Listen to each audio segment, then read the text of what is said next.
Hello, we're live. Welcome to the Kratom Gals. This is an independent opinion-based panel where everyday Kratom consumers react to headlines, hearings, and media coverage about the plant. We're not insiders here. We're not lobbyists. We are Kratom consumers. And we believe that everyday people deserve a voice in this conversation. Every week we gather together. We've been doing this for over 2 years. We come together. We hang out every Saturday afternoon for a few hours. We look at what's being said about Kratom, who's saying it, and whether it lines up with publicly available facts. What you're always going to get here is honest reaction and lived experience. And if you're not familiar with me, hello. Although I'm getting kind of popular these days, my name is Madeline Sklar.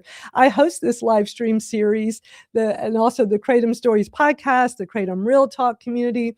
I've been a Kratom consumer of the natural leaf powder every day for 7 years. My anniversary, 7 years, is Monday, this Monday, March 30th. I'm so excited.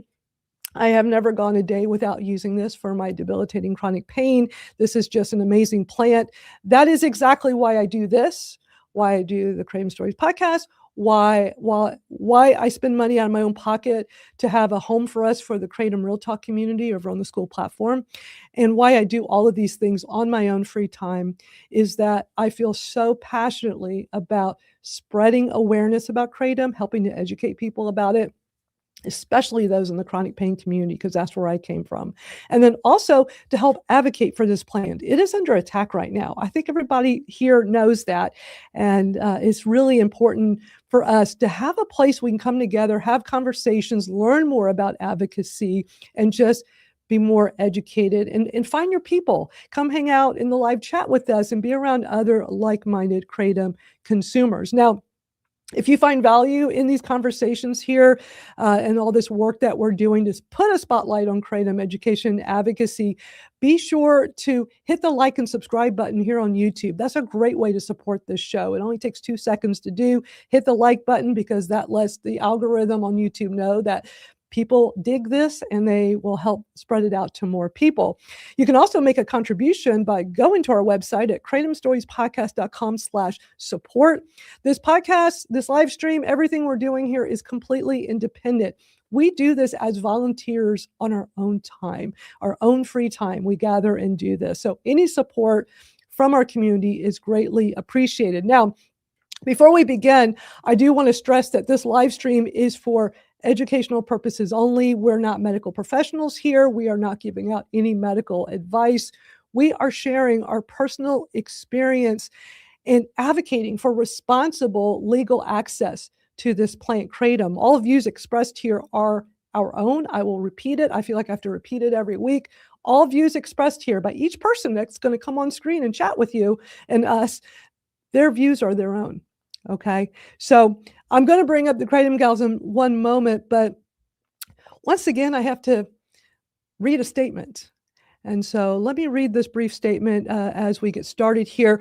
I want to briefly address the comments Mac Haddow made on his March 25th AKA webinar just a few nights ago. Over the past several weeks, he has repeatedly called out me, Robin Graham, and the Kratom Gals publicly, and a lot of what he said has been a complete mischaracterization of who we are, what we do, and what this show is about. Even in our own email exchanges, what I said and what he has publicly turned it into are two very different things. He's painted a version of that exchange that simply is not accurate. We're not here to be a mouthpiece for the AKA or for any one person or organization. We're here to have honest conversations. That's what we do here every single week. We ask questions, real questions, and we speak openly about the issues affecting this community. Now, I'm not going to back down from that, and I'm not going to stay silent. While, in my opinion, our names are being dragged through the mud, I'll be putting out a separate video soon to address his claims more directly. But what's most frustrating in all of this right now is that while so much attention is getting put on us, there are much bigger things happening right now that deserve all of our attention and focus. There are ban hearings all across the country right now, legislative battles. We're going to be discussing those in just a bit. There are real threats happening across the country that affect real Kratom consumers in their lives. So that's where our attention is going to be focused on today. That's what matters most here. And that is what we are here to talk about. So with that said, let's bring up our guest co-host today on the Kratom Gals. Great to see everybody. Never a dull moment with the Kratom Gals. Good to see y'all. Good to be seen. Thank you, Madeline. Oh, it's good to be here. It's been a rough week. Yeah, lots go. Man, I can't even keep up. There's so many hearings. Mm-hmm. There's constant. So much going on. So much going on. You know, but this is why it's so important that we're all focusing our attention on all of that. We're going to watch the Tennessee hearing a little later, and wow, that one. Yeah. Have any of y'all seen that one? I mean, I know there's been multiple ones, but the most recent, I think it was Wednesday. Is that right? I can't even keep up with the days. I think it was Tuesday. I didn't see Tennessee's. I've heard bits and pieces of it, and yeah, it's a doozy. Yeah. I've seen clips of it on TikTok. That's what I saw. I think Wednesday or Thursday, something like that. But yeah. Yeah. They actually had two on the same day. In which is crazy. In Tennessee, yeah. Yep. And then Delaware was that day, and I think there were a couple more that day too. Wow. That's crazy. I don't, how are they, or was it like one was a separate, one was a house? Like, were they the two separate? I mean, I can see the two separate committees. I think one was the judiciary and one was the Ways and Means. I can't remember the full name of it. I can't believe it's allowed to do that when it's the same. I mean, I'm sure they're two separate bills, of course, but still it's the same topic thing. Yeah. Wow. That's kind of scary that they're allowed to do that, because how are you supposed to be in two places at once? You know, but I did see that Kelly, she goes by Kels, who's been real active in the Kratom advocacy community, spoke there, and it was so passionate. It was so well done. I can't wait. For those that haven't seen that yet, I'll play that a little later. Cassie's here with us. Hey, Cassie, good to see you. She says, do you think the federal ban of 7 will help stop all these bans? Well, that's an excellent question. What are y'all thoughts on that? Nope. No. I don't think so. No. I think it's just a slippery slope, you know. Once they do that, it doesn't stop. It just keeps going, you know. So. And there's actually been so many people say, you know, yeah, we can ban 7-OH, but if we still have plain leaf kratom, they can make something else from that. So. Exactly. They'll find reasons to say that we can't have this for whatever. You're right. Absolutely. Well, I mean, studying MIT and 7-O right now, you know, that's scary, because if they're going to be studying this to turn it into a pharmaceutical, then what does that mean for us, you know, who've been utilizing this for, you know, myself almost a decade, you know? So it's like, okay, it's bad, but they're going to take it and make it into a pharmaceutical. So they basically just want the control over it. That's how I'm seeing it unfold. And they profit and make money. Right. They just are making money off of it. It's greed. It really is. Yeah. And same thing with me. I've been taking it for 11 years, you know, so yeah. And it affects all of our lives, you know, but it does in a huge way. Yeah. And they put the 7-OH fear out there and the stigma out there already, that I think that people just seeing it on the plain leaf kratom bag rather than knowing, okay, it's regulated to an amount that is okay. They're seeing it and they're freaking out just seeing it on there. If it goes to a pharmaceutical, the people that are taking it, they've already put that stigma on those people. And I just think that's wrong. Where if they would have regulated it, I think more people would have understood it, been educated by it, knew what was going on. Yeah. Well, and I'm going to say for the millionth time on this show, I do not support the 7-OH industry. I support the people who are using 7-OH responsibly with their nibbles to help with their chronic pain issue. Nobody should be forced to suffer in pain. I know that pretty well because it happened to me, where I was abandoned from my pain management doctor through no fault of my own, and nobody should ever go through that.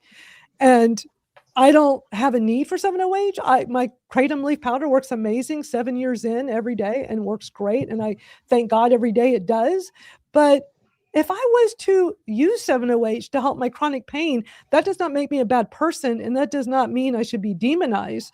So I don't demonize people that are using it responsibly. I don't like the industry side with some of the bad actors. It could be a lot better, and I think that needs to be, dealt with. But I just don't understand, why is it so many people in the kratom industry say the exact same thing I say, but I'm the one that gets looked at so ugly and treated so poorly because of it. I guess because I allow free thinking. I guess I'm a libertarian now, but that was a new one for me. Twice now that's been said. I've been hosting this type of thing where people have a platform and a microphone to speak out. I've been doing this for 30 years. I believe everybody should have a voice, no matter what the topic is, no matter what the industry is.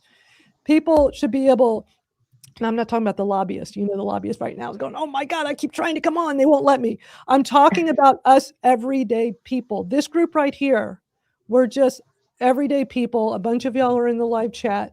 That's what I'm talking about.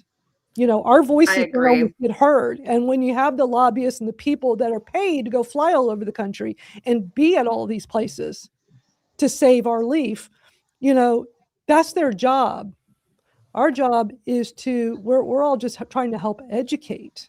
And I'll say myself, because everybody knows here, I'm the loudmouth advocate here for all alkaloids of the plant. Do I take 7-0? I do. I take it occasionally, and I take it responsibly. Am I taking Smurfs, Roxy's, am I going to the gas stations, anything local outside here to purchase it? Absolutely not. Do I support those? Absolutely not. I think that needs to be out. It needs to be taken away. We need to hold these distributors, whatever you want to call them, that are providing these with some serious boundaries, because what they've done is crossed serious boundaries from myself and my own liking in this community, because what they're doing is hurting the plant. What the vendors out there that are responsibly doing with their 7-0, their tablets aren't named anything wonky. It's just, it may be a higher percentage, but just like your prescription bottles come with, you're only allowed to take so many pills a day. Well, that dose is supposed to be, tablets supposed to be set into 4 sections. Then do it. Take it responsibly. If you could take your vitamins, your prescriptions and all that responsibly, then 7-0 can be taken responsibly. Everybody needs to be accountable. But do I support any of that gas station, Smurfs, Roxy's? No, I don't. I support the vendors who are doing it exactly the way they're doing it with the plain leaf kratom. They are lab testing. They are GMP compliant. They are labeling, they are saying do not exceed. So that's what I support. So I'll just make sure that everybody knows that that's where my support is in the 7-0 community, because I support all of the alkaloids, and I'm not going to take something away that's helping billions of people right now to be sober or help their pain, because I'm not God. That's God's judgment. And, I'm here to do me, and I'm here to take care of the people that I love and care about with this plant. Thank you for saying all that. And for sure, I think anybody that has gotten to know us, anybody that's been on any of our live streams, they know what our position is, and they know that somebody else keeps painting a very different one. So thank you for sharing. For those who may not have seen you in a while, or just refreshing their memory on that. Anybody else want to share? And Sarah, I know you're in the industry, but I see you more as the consumer. You did not go, oh, let's start a kratom company. It's, oh my God, we're a kratom consumer. This is life-changing, and we're advocating, and we're doing this and doing that. And it's like our friends are like encouraging us to like do this as a business, because we're already helping them get access. Exactly. You and Dan have such a unique story. Thank you. And same thing for us. Me and Dan have been using kratom for over 11 years. We only do the natural powder. We do not take 7-OH. We don't have anything against anyone that does. It's their decision. They're adults. We don't believe in banning things at all. And we believe in regulation, and that it should be better regulated. And it shouldn't be the way that it is in the gas stations. As Amanda was saying, with some of the names, I went into one and saw them. It was like Perks and things like that. The names that they give them is wrong. So there should be more control over that. But other than that, I believe that adults should be able to make their own decisions and be responsible for the decisions that they make. So. And I love the video Dan put out the other day. I'm going to play it later because it was so well done. Everybody needs to go pay attention to Sarah and Dan with respect, because their social media videos are spectacular. Amazing. Y'all are putting out great educational information, great advocacy information. You've got that new website up called kratomindex.com. Definitely encourage everybody to go check it out. It's a database of every published study on kratom. Yeah. That way it's all scattered. So we made sure it's all lumped together now in one section. So you don't have to go hunting at different websites for the information, and it's always updated constantly. So anything that's published is being constantly updated. It's free, no login. You can just scroll. It's independent. So it's just a free resource for people to get information about studies on kratom. I felt like a kid in a candy store, just sitting. I'm like, oh my gosh, look at all this, and it's got such great information. I'm just sitting here in awe. It's wow, this is great. So I definitely appreciate it. And we're you're in New Hampshire, right? Because we're close. Yeah, we're close. Yeah, it's kind of nice to have someone in the area now. Yep. I'm in New Hampshire. I know they had a couple of hearings in Massachusetts and stuff, but it's hard for me to make it to those because I run a business too.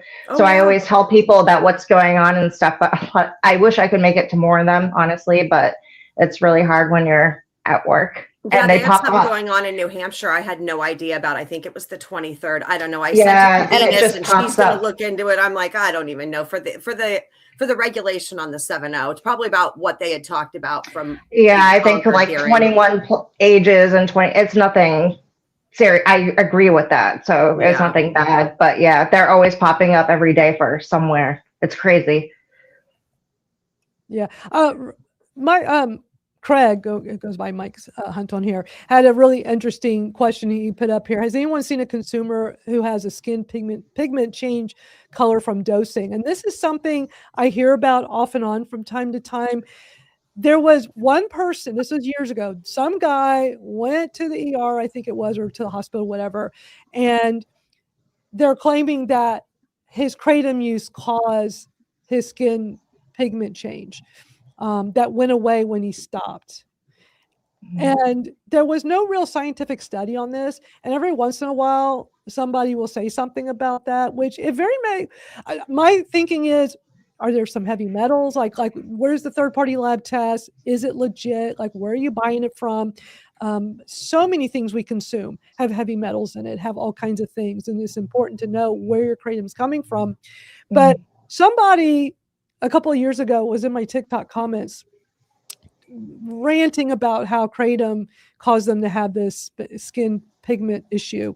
And then the person, who I didn't even know, had the nerve to then say, it looks like you have it too. And I'm like, oh, you mean my little age spots? I have a couple of them that I've had for a long time that the dermatologist is aware of, that grows as you get old. I look young, but I'm not. I'm older than I look. It's like, really? People behind a keyboard say the most ridiculous things. So, but does anybody have any thoughts or anything to add, the skin pigment? I've seen it mentioned over, the last decade, and I've never seen any scientific proof. Can it happen? Sure. Why not?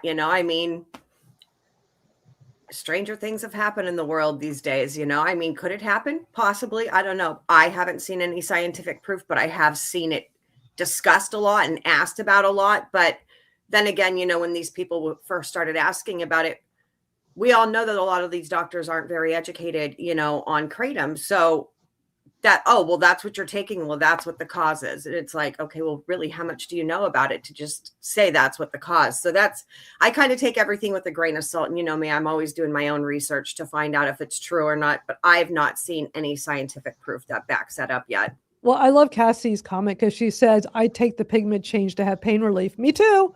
I had way more definitely issues when I was taking the opiates for my chronic pain. I had more side effects, but I've had no side effects with kratom. But if it did do that to me, I'd be okay with that because I would rather have the pain relief. So I think people who suffer with debilitating chronic pain would be as well, but there's no documented proof of that. Angela's asking, what color do they turn? That report with that guy. I think it was like a bluish, grayish or something. That sounds like methylethylene blue. It sure does. I've seen Or some say silver. more of like a darker, you know, like it would be like a cluster, like you would see almost like a cluster of freckles together, like a brownish, you know, almost like a tea. If you've ever gotten, you know, any kratom on your white shirt, we all know that stains. That's about the most I've seen, like, you know, color wise. I've not seen the blue but yeah, that sounds I'd honestly wonder about circulation issues when it comes to something about your skin turning blue, you know, like check into Raynaud's or, you know, something like that too, because could be underlying issues if your skin's turning blue. Right, right. But I think it's just human nature for people to be like, oh, I'm having a health issue, let's blame Kratom. In our Kratom Real Talk community over on the school platform, off and on over the years, we've had, you know, several people that they would post and say, I know Venus remembers, it was that older guy a couple of years ago, and he had to go to the hospital. He had like some major health issue. He immediately blamed Kratom.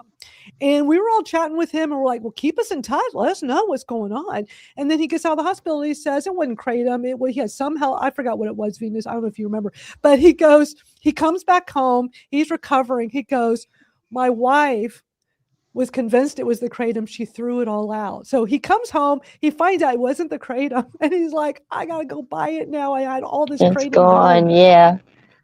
But you know, it's other people have had similar stories they've shared in school before with us. And it's like, I think it's easy for us to, because if I had a health issue come out of the blue all of a sudden, I'm like, what is our first reaction? Well, what do I normally take? And I'm like, well, let me think about my supplements I take every day. And then people go, well, I take Kratom every day. And I think that's just normal human nature. It popped in mine with my emergency surgery. Absolutely. But it doesn't always mean it's the culprit. And that's part of the stigma we have. You know, it's like, well, it's educating ourselves, being aware, making sure everything you buy, your supplements, your Kratom, everything is from reputable. You know, there's like, I know it's easy for a lot of us to buy supplements on Amazon. You know, there's been some reports that some of the vendors that sell products on Amazon are no good. They're fake or they're not what it says it is, but you don't know. Right. It's like that on TikTok too. I've seen some makeups and like the face creams, and it made people get rashes or, you know, things like that too. You never know what is in it, you know. A lot of those, especially for they target us middle-aged women, you know, because we start getting the little neck stuff, the arm stuff, the belly, and that's the stuff. And I had gotten some stuff because it was raved about. Nope. Ended up with a rash all over and tossed that right out. Yeah. Yeah. Yeah. Oh, and I do want to mention that Twinkle couldn't join us today. She had, because of Kratom and her 7-OH nibbles, she's able to be spending time with her family. And I think it's just awesome. So shout out. I'm sure she's catching the replays. So shout out to Twinkle. You're definitely making memories. You're definitely missed today. And I think it's just better being out there making memories, like you said, Venus. And this is why we fight for the plant, because 100%. You know, days like today, people like Twinkle didn't get those, and there's no price to put on it. You know, there's not. So, you know, I thank God every day for our plants. Our plant medicine is literally, it saves thousands. It does. And the fact that she's able to enjoy her family today, just, it brings me joy, you know, brings me joy. Yeah, same. Yeah, because Venus, you've been going through a lot, you know, having to deal with stuff. I don't know how much you want to talk about, but like because of Kratom, been able to get through it. Well, we had the fire, and it was about 2 weeks ago, I think now, and we're all okay, the cats, the dogs, and we have a roof over our head and we're warm. But there would be no way I could do this without our tea. I would probably have just let myself lay there and die with the smoke if it was back then, because I was just so depressed and looking for a way. But now I want to fight, and I can fight. And then even when Delaware came up last week, that I had no clue, so thank you to everybody who let me know about it. You know, I couldn't have handled that without our tea, not at all. So I'm so grateful for it. Yeah. That's awesome. Well, and like with me, I have to jump off early today because I have a gender reveal that I can actually go to because of Kratom. Otherwise, I'd be laying in my bed. Mm-hmm. That's I great. was out at a music event last night, dancing around, having a good old time, like a little sore this morning, but I wouldn't have been able to go out and enjoy that, beforehand. And it was, we are out here. We're no longer existing, you guys. We are living. And that is that is such, it's a beautiful blessing. We are out here living our lives.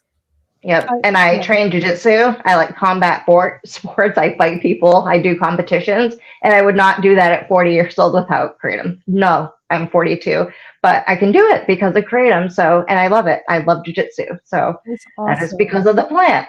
Yep. It allows us to be our best selves. Yep. I mean, I don't even want to think, still being in pain management, how I would be, because it was not great.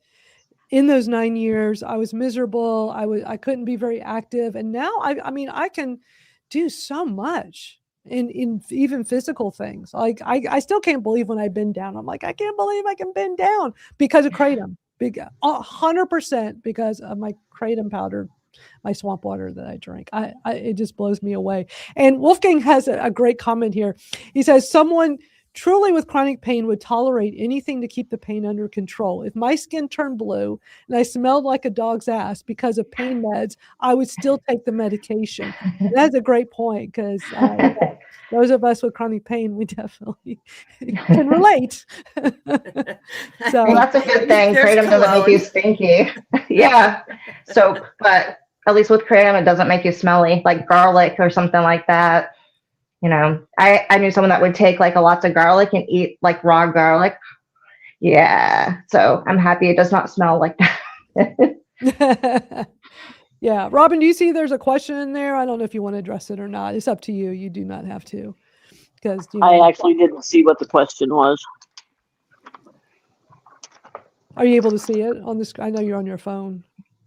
It's up to you if you want to do this or not. I'm looking to see.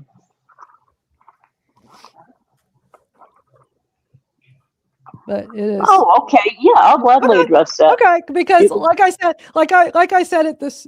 She'll be right back. She's on her phone, so I think her trying to read that. Because for those that just got here, I did say my statement at the start. Watch the replay later if you missed it. But I did address the whole Mac Hadow thing. Who's, by the way, live streaming right now with his favorite advocates on Misty's live stream. I just find it so interesting that they do that every week now. That's their thing, when let's divide the community more and do this at the same time as an established weekly live stream that's been going on for 2.5 years. You get kicked off. There you are. I had a feeling it kicked you out. So let me put the question up, but I already addressed my thing, but if I will gladly answer that.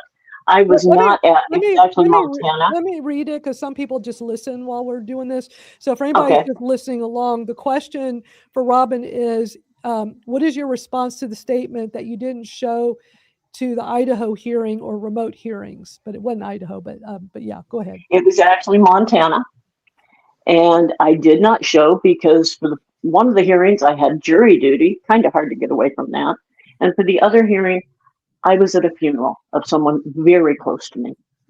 So did I show? No. Did I send in statements? Yes. Did I make phone calls? Yes. Did I do everything I possibly could beforehand? You better believe I did. So for someone to attack because they don't have the information they need, think about what you're doing there. And that's why we need so much unity for when people have things like that, like my fire, and I didn't know about Delaware, and people let me know, and you had a death in the family. It's just, that's why we all need to work together so that people can be there when other people can't too. And we appreciate all of that from everybody. Yeah, and all that does is cause division. Yeah. And that is the absolute last thing we need at this time. We need to be working together, not causing more division. Exactly. You're still advocating by running the letters, doing the calls. That's what I do too if I can't show up. And most of the time I can't. I really can't. I wish I could, but I'm still like X, I was going to say tweeting, but posting the information on X and, everywhere so people will know so they can go, you know what I mean? And we're all doing our part for the community. We just do it in different ways. So. And we're not only doing it for our states, we're doing it for every single state, every town, city that comes up. I don't see a lot of people here in the East Coast. I've not seen them. I've been out to quite a few events to, speak, and we're out here doing it. We're out here doing it, but it's like that term agree to disagree. But when it really all comes down to it, 7-OH is still a part of the plant. Therefore, we are all fighting for the plant. So agree to disagree, like it, don't like it, like what I support, don't like what I support. Let's just rally together and be heard as one versus having them looking at us going, wow, look at these idiots completely divided when, wow, that's all part of the same plant. All we're doing by this division and this infighting is showing the people that are against Kratom why they are against Kratom. Yeah, exactly. You're just along amongst ourselves. Yeah, it's just you're fueling all of that. And the thing is, sadly, there are advocates in the community who just don't care. They just, let's be as divisive as possible. Let's keep this infighting going. And they forget they were treated this exact same way at the very beginning of their journey. Yeah. It's like stop for a moment, because a lot of these advocates that are out here, like really just kind of demonizing and hating, like literally spreading hateful things towards people and wishing bad things on them. That's just ugly behavior. That we don't need that. Remember how you were treated when they came after the plain leaf, because that's exactly word for word and exactly behavior like that they are treating 7-0. It is absolutely no different on how we are being treated. Yeah, I think both sides should be up and walk. Yeah, no, exactly. Pay attention to what's going on and stop. Like, come on, that's the pot calling the kettle black here, and we're not here for that. Yeah, and it needs to stop being a scorecard with AKA and some advocates as to who advocates more, who shows up on Zoom calls and who doesn't. It's like, are you kidding me? Like, why is there a scorecard? Nobody knows what we do in the privacy of our own home.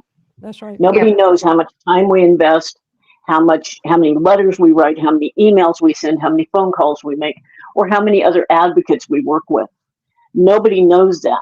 So don't condemn someone because you don't see what they're doing.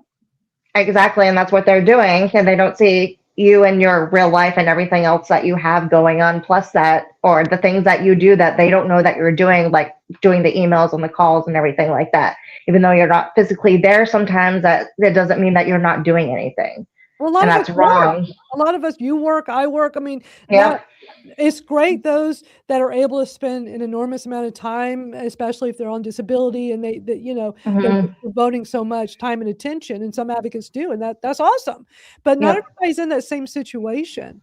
But I do see like this keeping score thing, and it's like that's ridiculous. If we all contribute, if just by showing up, just by everybody who's here live with us, every person watching the replay, every person that connects with a legislator, whether it's your state or another state, doesn't matter. Everybody is chipping in and doing their part. There's no scorekeeping in that. Everybody matters. Right. And I think even people going out and going to their jobs and taking care of their kids and just going out there, and they're able to do those things because of Kratom, I look at that as advocating too, because you're showing people, look what I can do because of a tea, Exactly. I have 2 kids as well that do sports and everything else, and I can practice with them and things like that because of Kratom. And there's plenty of parents out there like that too, that it also helps them so they can do things with their kids that they couldn't do with chronic pain if they didn't have Kratom. So I would have never watched my son graduate both high school and I mean, I watched him graduate high school 3 weeks after my first dose of Kratom. So that was, I didn't think I'd be able to sit on bleachers, those hard metal bleachers for 3 hours, but I did it. And I didn't I didn't have to get up. I didn't have to move. I didn't even have to go redose. I was able to make it a full 3 hours, and I wouldn't have never even made it. I would have had to watch a replay of it. Yeah. Quick question from Cassie, and then we got lots of videos to watch. Cassie says, I have a question. If I order 7 before the ban, can they knock on my door, and can the company keep my money and not ship? From where I work for a vendor that does have the 7, and I know companies and people that have it. I know as of right now, they have been saying as long as it is shipped before the date. But if it does become, this is where I go with the but, if you can't sell it there, but you can still possess it there, that's one thing. But if possession becomes illegal, I personally wouldn't risk it. I mean, could they walk in your door? I don't know. I can't tell you no, because look at the state of the world and what they're doing right now with, other things that don't relate to Kratom, but, they're relating to like ICE or whatever it is. They're doing a lot of things that they're not supposed to do, and it's not justified. So I would just say, if it's banned in your state, both, and it becomes a schedule, don't risk it. Don't. I would suggest a slow taper starting now and utilize your plain leaf. There's MIT extracts that people are using as well. AKA seems to be supporting the MIT extracts as well, which, no different than the 7.0, how it's made. So, utilize your plant medicine to how it's going to work for you. Your body most. If you need help to taper, I'm on Facebook. Message me at Amanda Rayner. I have helped a lot of people taper off 7.0. I'm happy to help anybody that needs any help. And I think the rest of us are not, we don't know enough about 7.0 to answer. But thank you. I figured, Amanda, you could probably answer that. And what I would suggest, Cassie, is to reach out. I think you already said you were going to reach out to her. So yeah, y'all should be connected. And Cassie, I'm glad it's helping you. And I really hope you're not being demonized for that. I've had Cassie on the Kratom Stories podcast a while back last year, and sweetest gal. And I just love her. Cassie's always great seeing you here and seeing you in the school community as well. She says she's not dependent. She just wanted to know for legal issues. And that's a good question to ask. So yeah. That's great. Angela's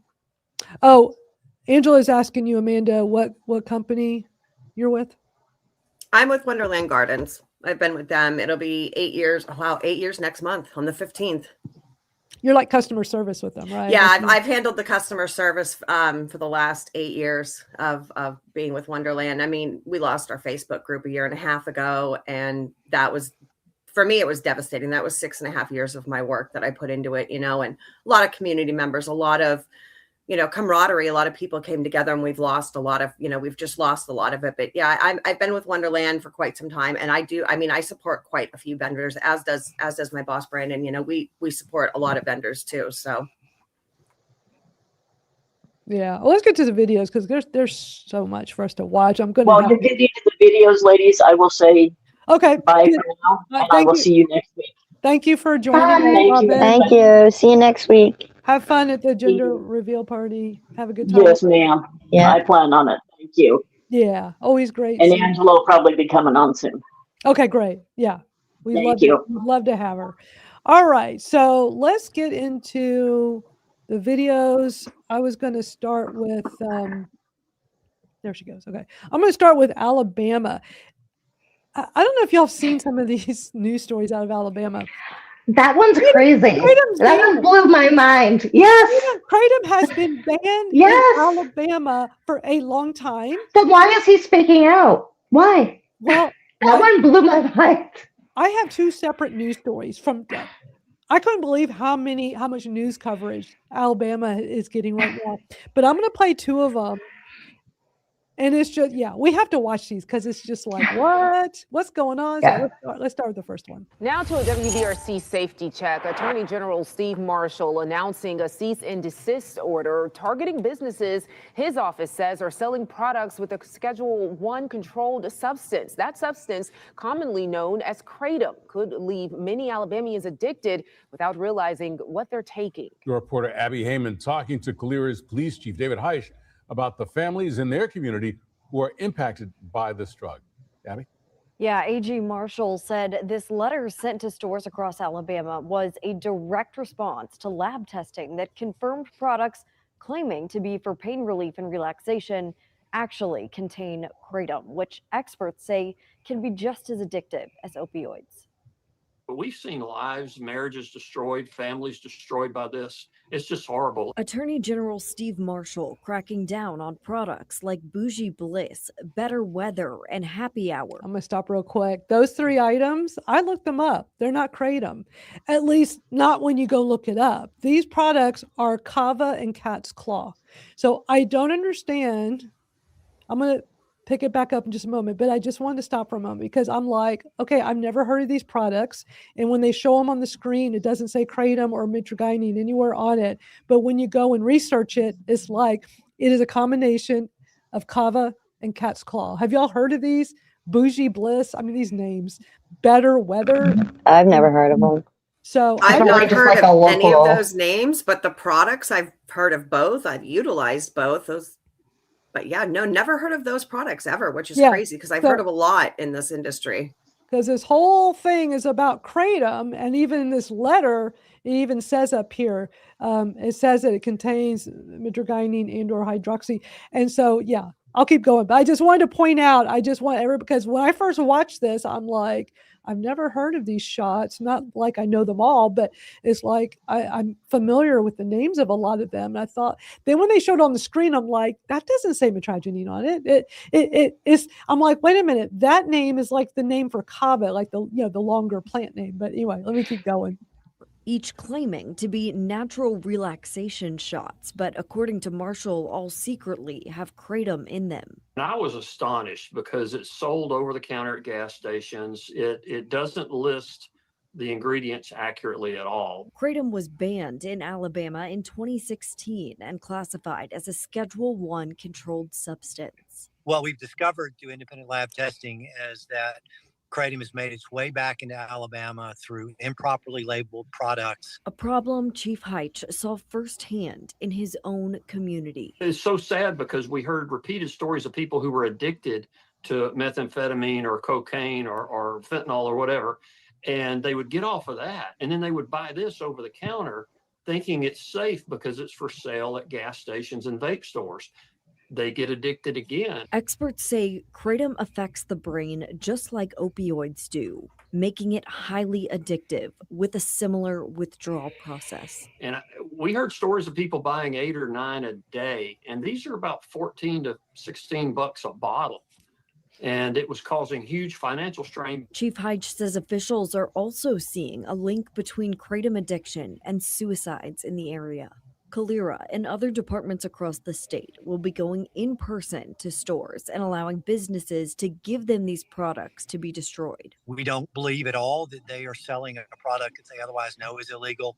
What they are receiving is kratom packaged in a way that doesn't disclose either what's in the product that they are receiving or the fact that kratom itself is a synthetic derivative of what's being consumed by Alabamians across our state. If stores don't comply, that's when people will face felony charges. We're going to ask these stores to display this card, the recovery card for people, because when addicted people come in to get that 6 or 8 bottles or whatever they're taking, it's not going to be there, and they're about to get really, really sick and go through withdrawals that are very serious from what I understand, and they're going to need services. If you or anyone you know is struggling with addiction. Oh man, what the heck is up with that? I mean, why all of a sudden it's been banned since 2016? I don't get that. I mean, if it's showing up in gas stations, yes, go after the manufacturers. Go. You know, is criminalized there. Is Schedule 1 there? Mm-hmm. Go after them. Go put them in jail. Go after the company, the convenience stores, gas stations selling them. But like the products they listed on that piece of paper are not kratom products. Interesting. But they made the story. But hold on. But there's more. But wait, there's more. So I got another one, and it's a much shorter one. But this one is where you'll actually see the bottle of this cat's claw kava. It's comical. Okay. Watch this. Cease and desist letters have been sent out by the Alabama Attorney General banning the sale of gas station drugs. The AG says products sold over the counter at Alabama gas stations contain kratom. It's a Scheduled 1 substance that is illegal in the state. Here's CBS 42 Scott Menschel with one man's story he says he was personally impacted by the so-called gas station drugs. Products like Better Weather, Bougie Bliss, and Happy Hour shots have been ordered off of Alabama. So when you look at the bottles, it's small print, but at the bottom, when you look it up, it's Kava and Cat's Claw. Just pointing that out. And they don't, honestly, I mean, they just kind of look like really kind of poorly made, like yes, not they a do. Super professional company. If I was looking at this, being that I've worked with a vendor for years, like this isn't something that I could see us even being like, no, just the looks of it right there. I'd be like, pass. It doesn't look professional at all. No, it doesn't at all. Hey, Twinkle, glad you could pop in for a moment while the. Hey, Twinkle. Yeah, but yeah, I mean, this is, let me put the story back up, but it's not even kratom. The shelves by Attorney General Steve Marshall. We discovered that it was coming in through distributors, wasn't disclosing what was in the containers, clearly was not identifying kratom, then that's what ultimately motivated us to act. And Marshall says stories like that of Mike Smith is what launched the investigation into the products. Smith says last year his wife became addicted to Better Weather Fix Elixir. We'd had a discussion, and I was like, I'm not buying any more of it. It doesn't work. Go to the doctor kind of thing. And that's when I found her in the backyard, as a result of suicide. Smith, who lives in Calera, blames Better Weather for his wife's death. The Calera Police Department is well aware of his story, which is why Police Chief David Heitch ordered his officers to hand deliver cease and desist letters to Calera businesses today. Our case officers go out and hand deliver these today, and we also had the store sign and acknowledge that they have been served with this letter.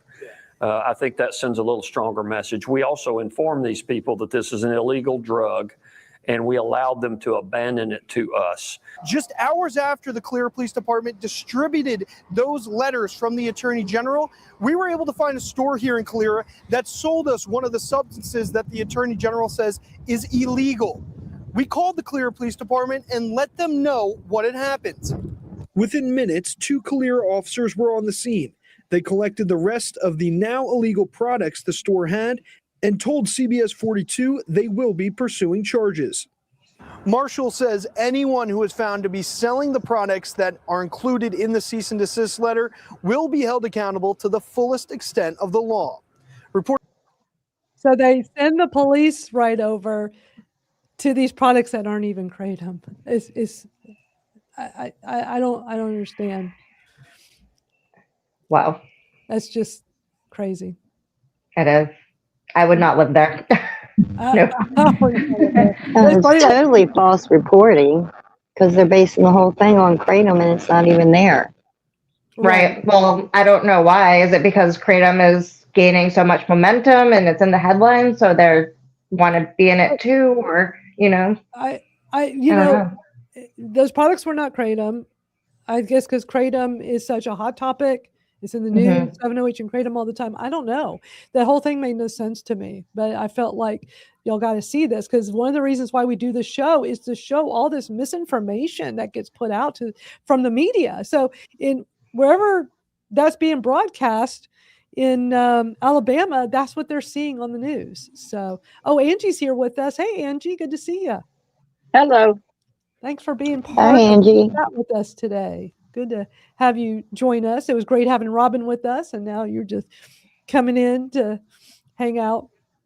But hypocrisy is definitely is unbelievable.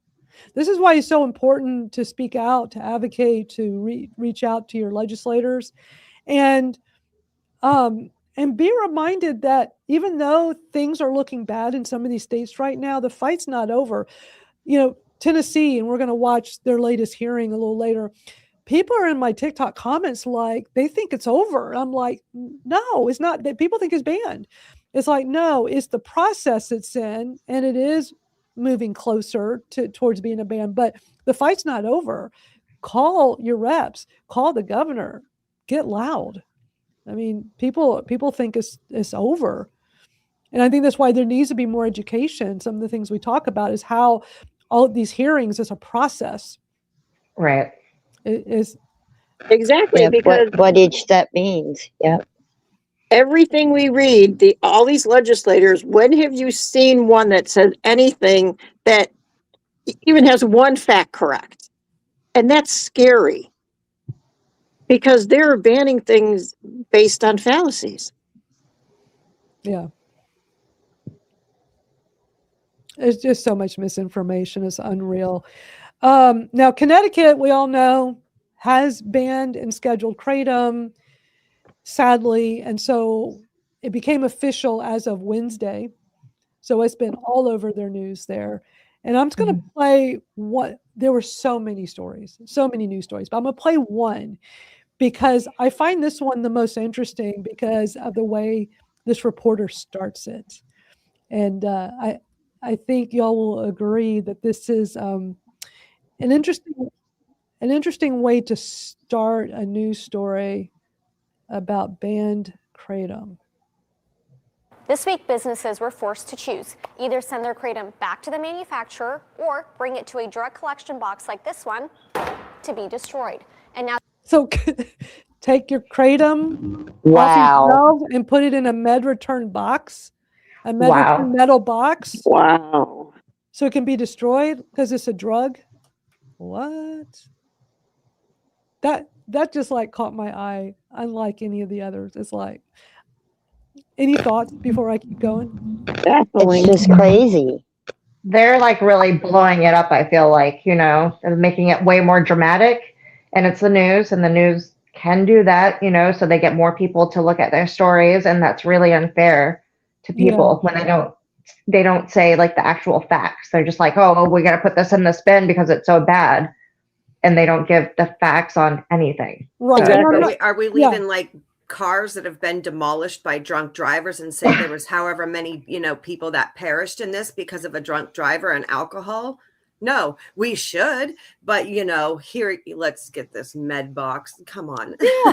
Come on. It's crazy. That's how much money did you spend for those med boxes too? Right. Like, yeah. You know what I mean? After like something that really, we've got a homeless problem. We've got a drug epidemic problem, but you're going to spend however much on those when you could be doing something beneficial to help actual people that are dealing with drug issues. Yes, a food bank, something that's much more beneficial than a box. Yeah. All of these states and stuff that have had fires and floods that are still trying to recover. I mean, there's lots that could be going for a very good cause. But think of what this out in the public in Connecticut is saying. This is a drug. This is bad. This plant is bad. Put it in the med return box. It's just ridiculous. And what it's saying about the people that are drinking the tea.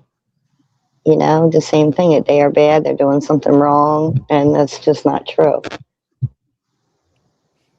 Exactly. All right. Well, let me get back to the story so we can watch it. I'll back it up again let's watch this. To choose, either send their Kratom back to the manufacturer or bring it to a drug collection box like this one to be destroyed. And now that Kratom is no longer legal, some experts worry about the fallout.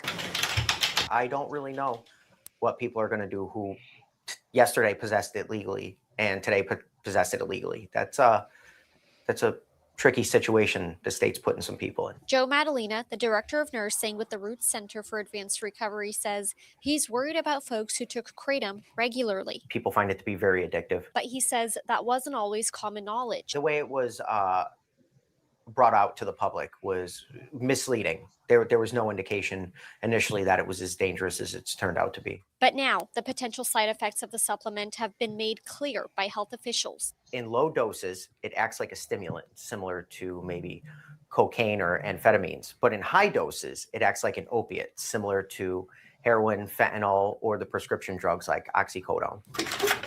At Rock and Smoke in Vernon, General Manager Amy LeBron says it broke her heart seeing the Kratom addiction firsthand. The breaking point was one day I had a kid come in and he told me a story. He said, I went to a gas station and I was working all day and I wanted something for energy. The gas station attendant recommended Kratom for energy, and he took it, not knowing the damage it would do. He said, I'm a recovering addict. I just got over a very bad addiction. So I put it into my system and all of a sudden everything is firing. And he became very addicted to it. LeBron stopped selling Kratom before the ban started for that reason, but she says she knew a lot of customers who used Kratom as a way to wean off of even harder drugs. And Madalena says they've treated a lot of patients for that exact reason. They're finding that using Kratom on their own to manage their withdrawal symptoms from, say, fentanyl is not as effective as they originally planned. So that's when they turn to us. He says overcoming strong withdrawals on your own can be a difficult process. Root has multiple locations throughout the state with experts ready to help you if you're suffering. While Kratom may be gone from shelves, he believes the addiction will still be around for longer. For anyone affected by the ban, the state is directing people to the Department of Mental Health and Addiction Services for help. In Hartford, Celine Air, Fox 6. Okay.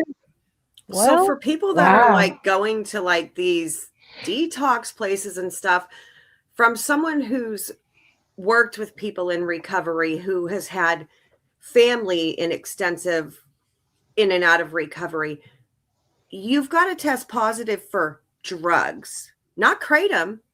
You've got Kratom in your system. It's not a drug. They're not taking you in these facilities. So, I mean, is it happening somewhere? I don't know. I know we in the Kratom community aren't seeing this. You know, it's like we're not turning a blind eye. We're not like being naive to it. But where is all this happening? Because we would be seeing this, because we would be going, oh, wait, if this is really happening, maybe I should look at what I'm taking here. But that's not what's happening. I do see a lot of advertisements for rehab centers saying if you have a Kratom addiction, come in and all that. But whether they're actually going there, we have no idea. They're just putting people right on subs. I mean, I read it a lot on the, Yep, the exactly. subreddits, the forums, the quitting groups. And it's like, some doctors are like, no, like you're not testing positive for a drug. Like we can't put you on this because this isn't going to help you because you're not on an opioid. You're not on this. This is partial, this is what medical professionals have said. And I'm like, thank you to those that are just doing their job as medical professionals and not just throwing a freaking pill, because we know a lot of people will just toss a pill at you. Right. I'm thankful for those that actually are like, no, this isn't going to help you. Venus's mom says it's a propaganda station. It sure is. Venus's mom testified in Delaware. I'm going to play y'all's video in a little bit. Thank y'all for doing that. Y'all's testimony was awesome. I'm just so excited because she surprised me. I wasn't expecting her to be here. I was just getting her prepared for the next one. And when she said she was coming, I was like, hey. That was so cool. Yeah, I'll play that in a little bit. There was just so many news stories. I want to try to get to as many as possible. This next one is short. It's Michigan. We watched the craziness in Michigan last week, but this one, this guy, if you were with us last week, you'll remember him. They put up a video. It's a short video clip. They put this up on their official Michigan House Republican YouTube channel. So keep that in mind. Watch this, and it's short, but listen to his words. Hey, Cam Cabot here from Michigan's 106th House District. We banned Kratom this week. Kratom is commonly called gas station heroin. It's an opioid that affects your central nervous system, shuts down your breathing. They market it to children. Predominantly comes from China. Chinese folks are not allowed to use this. However, they send it over here for our kids to use. They put it in flavors like cotton candy, gummy bears. We need to do something about it. A lot of our other Great Lakes states have the ban, and Michigan is now one of them. We hope they move it in the Senate, and let's get the governor to sign this and ban this poison and keep it off our streets. Is that it comes from China? Wow. And they're giving it to kids? Everything is false. It is. That's so bad. He's a lawmaker. He's a lawmaker. Thing. Everything he Shouldn't says. you know about the thing that you're against? Shouldn't you do some research and actually know where it comes from and what it is Apparently exactly? you don't need that. They don't. No. Neither do the legislatures that are sitting there behind the chair wanting to ban something they have no idea about. I mean, that's one question I do ask. It's like either I know I'll ask, or like the team of my New Hampshire and Massachusetts crew that's out here. One of us will always ask, how many of you know anything about Kratom? Usually one person will raise their hand, and that's the person who brought the bill forth. Other than that, they really have no idea what they're doing. Right. Well, they almost always Google it while they're sitting in their chair before they vote. We've seen over the years with the Kratom Gals, we've seen that plenty of times where they're Googling and they're even saying, well, I'm on my phone Googling this and this is what it says. I mean, this is their time to speak. Well, it's really bad. People are seeing that video from a politician when he's saying it's coming from China and it's cotton candy gummy bears, when none of that is true at all.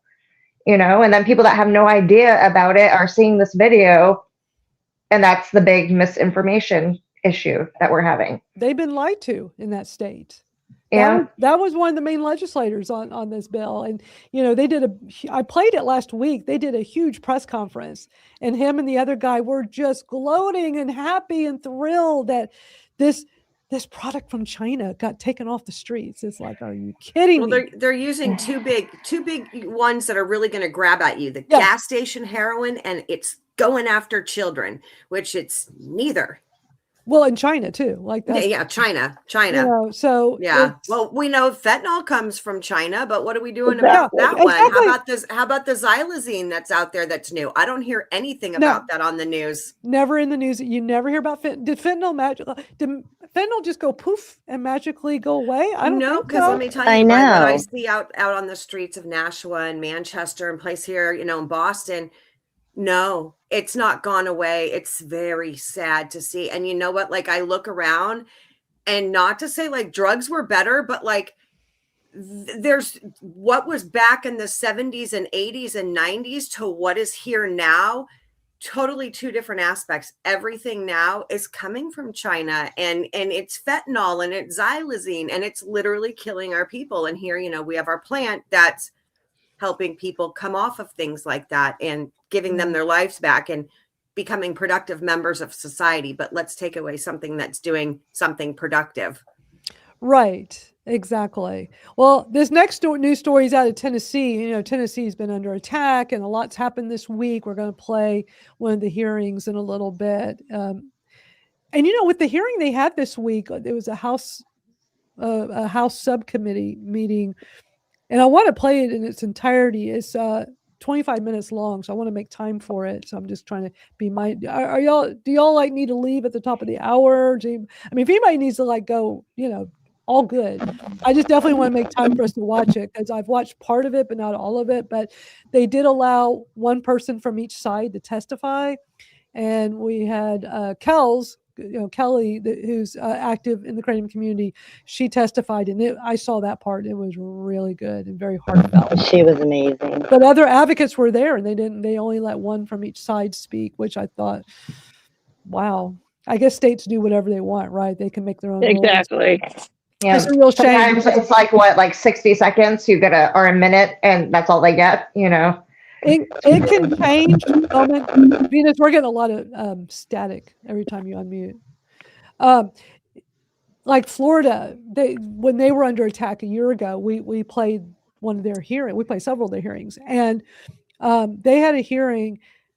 Massive amounts of people came out because they've got the big kava community, and so all the kava bars were under attack because of the way they prepare, kratom tea and stuff, and their kava. And so a lot of them came out, in addition to just, kratom consumers and kratom industry people. And because there were so many, it went from everybody was going to get, I think it was 3 minutes to 2 minutes to like a minute or 30 seconds or what, like they kept changing it. And friend of the Kratom Gals, Abram from Pure Infinity Botanicals, based in Florida, he said, we all came prepared with our speeches, and we had to keep changing it because they kept changing how long that each person would get. And it throws you off. You're prepared, and you've got your written speech, and you've timed it. And now you've got to cut it drastically, and you got to figure out. And then the worst thing of this, when we're watching the hearing, the man in charge with this hearing would glare at every pro-Kratom speaker that got up. And I mean, he just looked pissed off and intimidating. And like, this is a person you're They standing probably in front weren't of. expecting it. I don't think they were. And I don't think that they liked that they had to spend so much time on it, because apparently in that state, they had to let everybody that wanted to speak get up and speak. And it was speaker after speaker. It was amazing. But the guy was just glaring at each person. And it's like, I know it's hard for a lot of people to get up and speak publicly. Could you imagine having the person running the hearing be rude, condescending, and glaring while you speak? See, I forget. I have no problem speaking in public, but so many people do that. I mean, somebody that's watching that might not even get up and do theirs if they're that intimidated. Yeah, exactly. And I think that's, sadly they do that because they know how intimidating it can be and deter people from speaking out.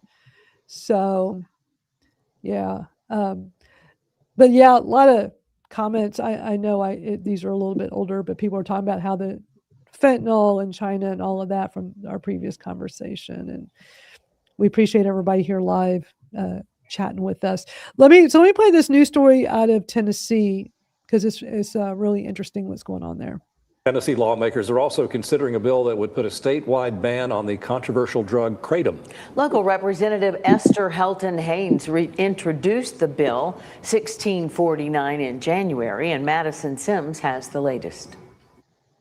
You can walk into just about any smoke shop in the state of Tennessee and find large quantities of Kratom just like this. But a Tennessee House bill is planning to put a stop to the sale of the drug and make possessing it a crime punishable by up to a year in jail.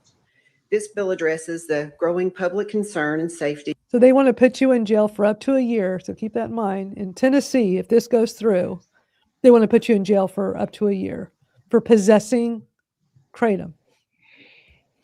And this just goes back to, just for a moment, let me get on my high horse. This goes back to my statement I read at the beginning. There are way more important things for this community to be dealing with, especially the lobbyists. If I lived in Tennessee, I'd be pretty terrified right now. That what are they going to do with all of these? They so quickly want to take it away, ban it, and criminalize you, just like Louisiana did.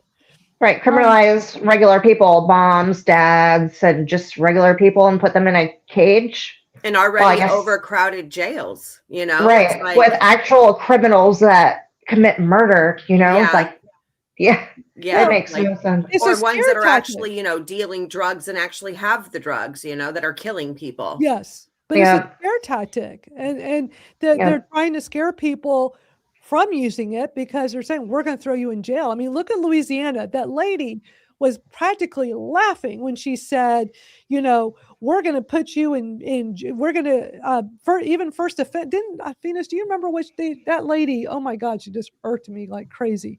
Like, it was really bad. I got letters and I got emails from that. People were terrified. It was a low amount. They were willing to put you in prison for a really, I think she said 30 grams or something, or like 30 and under, you could face jail time. And if it was more or your second offense, she said hard prison time. It's like, okay, so the chronic pain community there in Louisiana, you want to punish them for a plant that's allowing them to live their life, pay taxes, pay for you on your high horse, and you want to give them hard labor in prison.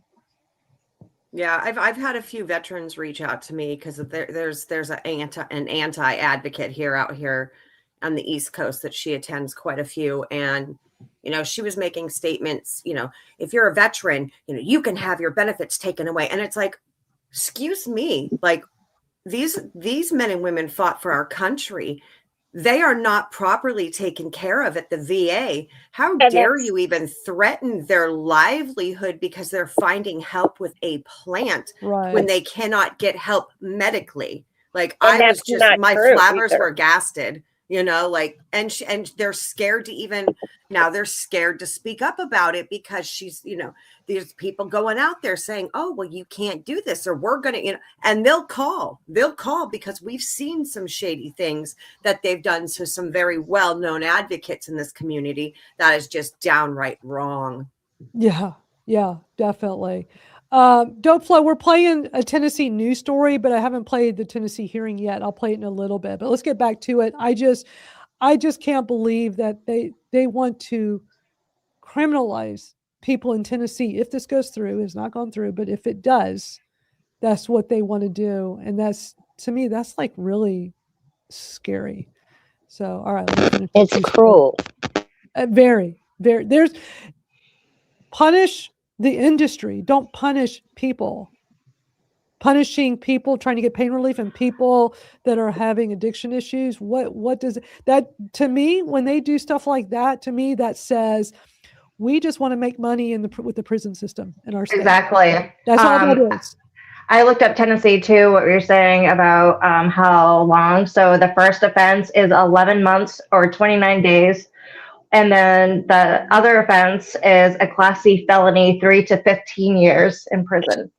But she specifically said hard labor. I remember for that second offense, she kind of laughed about, or like she just, the demeanor on her face, I was like, what a sicko. Like, that's so mean. And think that is the right thing to do. Treat your finding citizens. joy in causing others pain. Like, I'm sorry, I wish you healing. That's just disgusting behavior. That's right. Just that's not a very unhappy person. And you're up there representing whatever state, town, or something you're in, and you're talking to your constituents like that. Come on, do better. Do better. Well, Mike's saying, since Louisiana did their ban, have their overdoses increased? Good question. Probably. I could probably get that information from Wednesday, because she gave me the information on Florida. Yeah. Yeah. But I mean, we're in a scary time. We need as much effort into advocacy right now for anybody in these states that are severely under attack, like Tennessee. Got to get out and speak up, call, show up, do whatever you can is so important. Let me put it back to the news story, because this lady, we're going to watch the full hearing in just a bit, but this lady wants to take away your Kratom. Surrounding Kratom, often marketed as a natural supplement, but natural does not mean safe. Kratom. It's the supplement taking over smoke shops across the country. Widely used as a way to manage opioid withdrawal symptoms, the drug has caused more than 100 overdose deaths across Tennessee. The Senate Finance, Ways and Means Committee heard testimony from those who support the ban and those who argue taking it away would cause more harm than good. I work with medical doctors all over the state of Tennessee. I have never met one that has recommended a patient take loose leaf powder. The reason is it's not FDA qualified to be used as anything for medical. Tennesseans like me are using pure leaf Kratom responsibly to manage chronic pain conditions and maintain recovery. Policies like this don't remove the need. They shift people towards fewer and often more dangerous alternatives. Before the committee voted on the bill, several representatives questioned if Haynes had considered a compromise that would exclude loose leaf Kratom from the ban. And I support your bill, but was there any conversations about amending this as you went through your committee you came from to address that one particular aspect? No, not from anybody in support of the ban, only the people that are opposing the ban. The bill passed the committee in a unanimous decision, and if approved by the House and Senate and signed by Governor Bill Lee, selling or manufacturing the drug could result in a felony punishable by up to 30 years in prison. That bill will be back in front of the full Finance, Ways and Means Committee next week. And for now, you can still sell and purchase Kratom in the state of Tennessee. Madison. Ooh, that one's tough, man. That is just. So that was the Ways and Means, and then the other one that day, I guess, was with the Judiciary Committee. So that makes it even worse to have two the same day. Who can get to both? But this one passed that subcommittee, and now it'll go to the next one.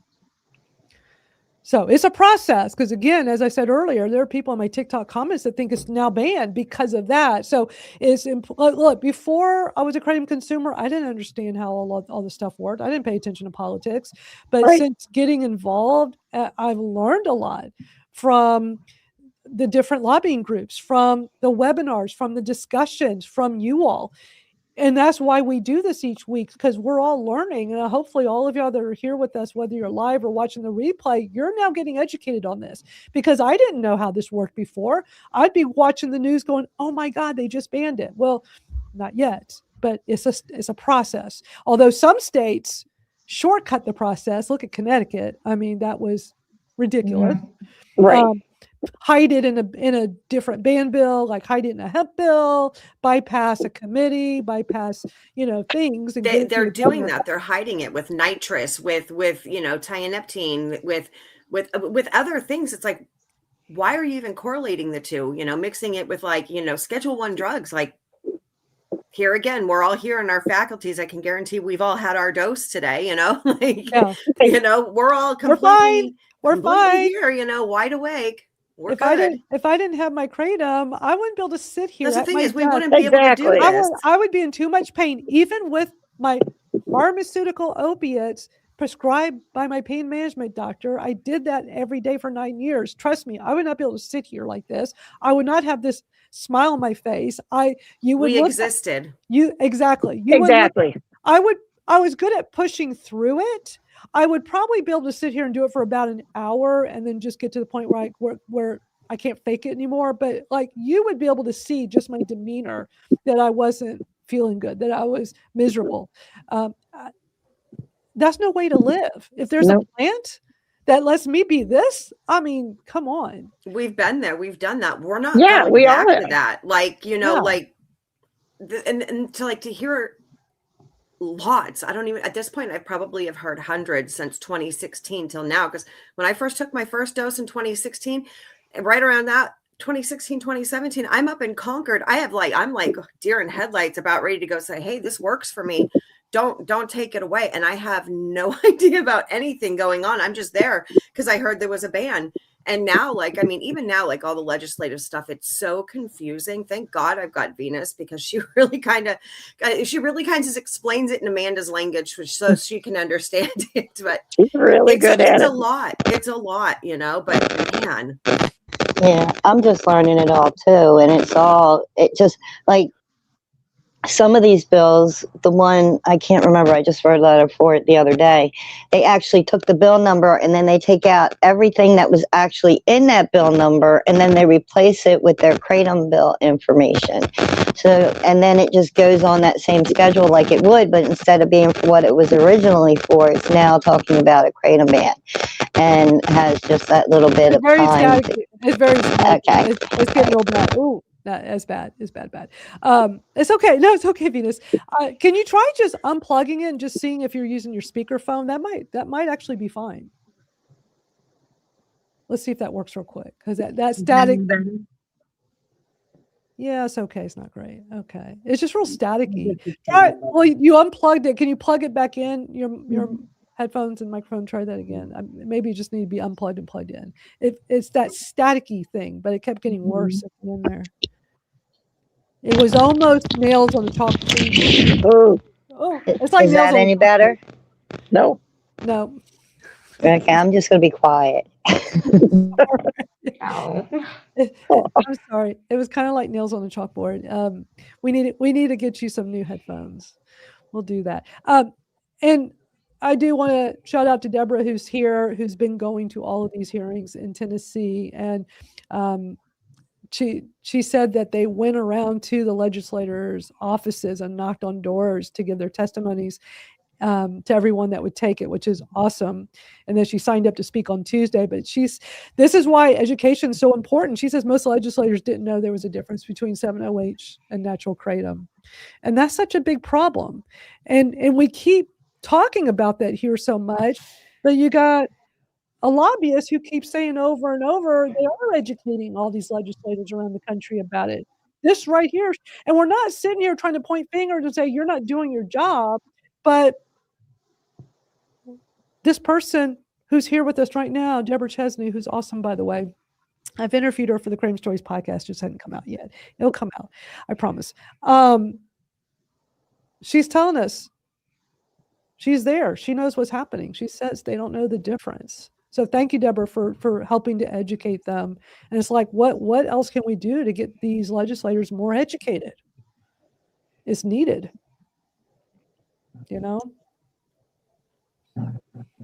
They're the decision makers for that state, and they'll decide, what happens. So, yeah. And when y'all are live in the chat, it is going to be, there's always a delay between when we're talking on screen and when y'all hear us. It could be 10 seconds, it could be up to 30 seconds or even a minute. So when y'all are posting your comments, it's on an automatic delay because that's how live streams are. So, and yeah, they have made up their minds. Deborah says they've all made up their minds already. They're in favor. For a favor, you scratch my back. And you know, Kelly, who did speak, we saw her briefly in that news story, and I'm going to play that in full so you can see her amazing testimony.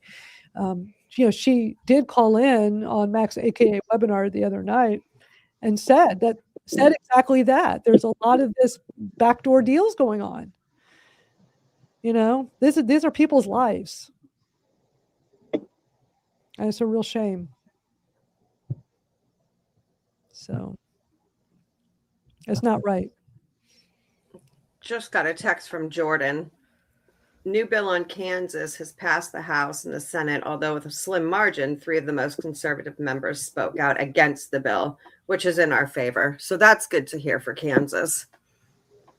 Yeah, I was just getting ready to play the Kansas news story, and I think that was the one where the guy, yeah, this is good because it's short. I'm going to play this. So perfect timing because I'm getting ready to play this one. There's a guy towards the end of the news story who's very passionate, speaking out with he's a legislator. And at first I'm like, he sure is passionately against Kratom, but then I realized, oh, he's for Kratom. So yeah, let me play this real quick. Get y'all's thoughts. Kratom could soon be banned in Kansas. The Kansas House passed a bill to ban Kratom today. The bill now heads to the governor, and you can find it at gas stations and vape shops. This is part of a larger effort to crack down on 7-OH, a highly addictive compound that comes from the Kratom leaf. Law enforcement is pushing to ban Kratom altogether to prevent any loopholes, but some lawmakers say they haven't done enough research on it. They worry a blanket ban could take Kratom away from people who use it as medicine. You don't know. You don't.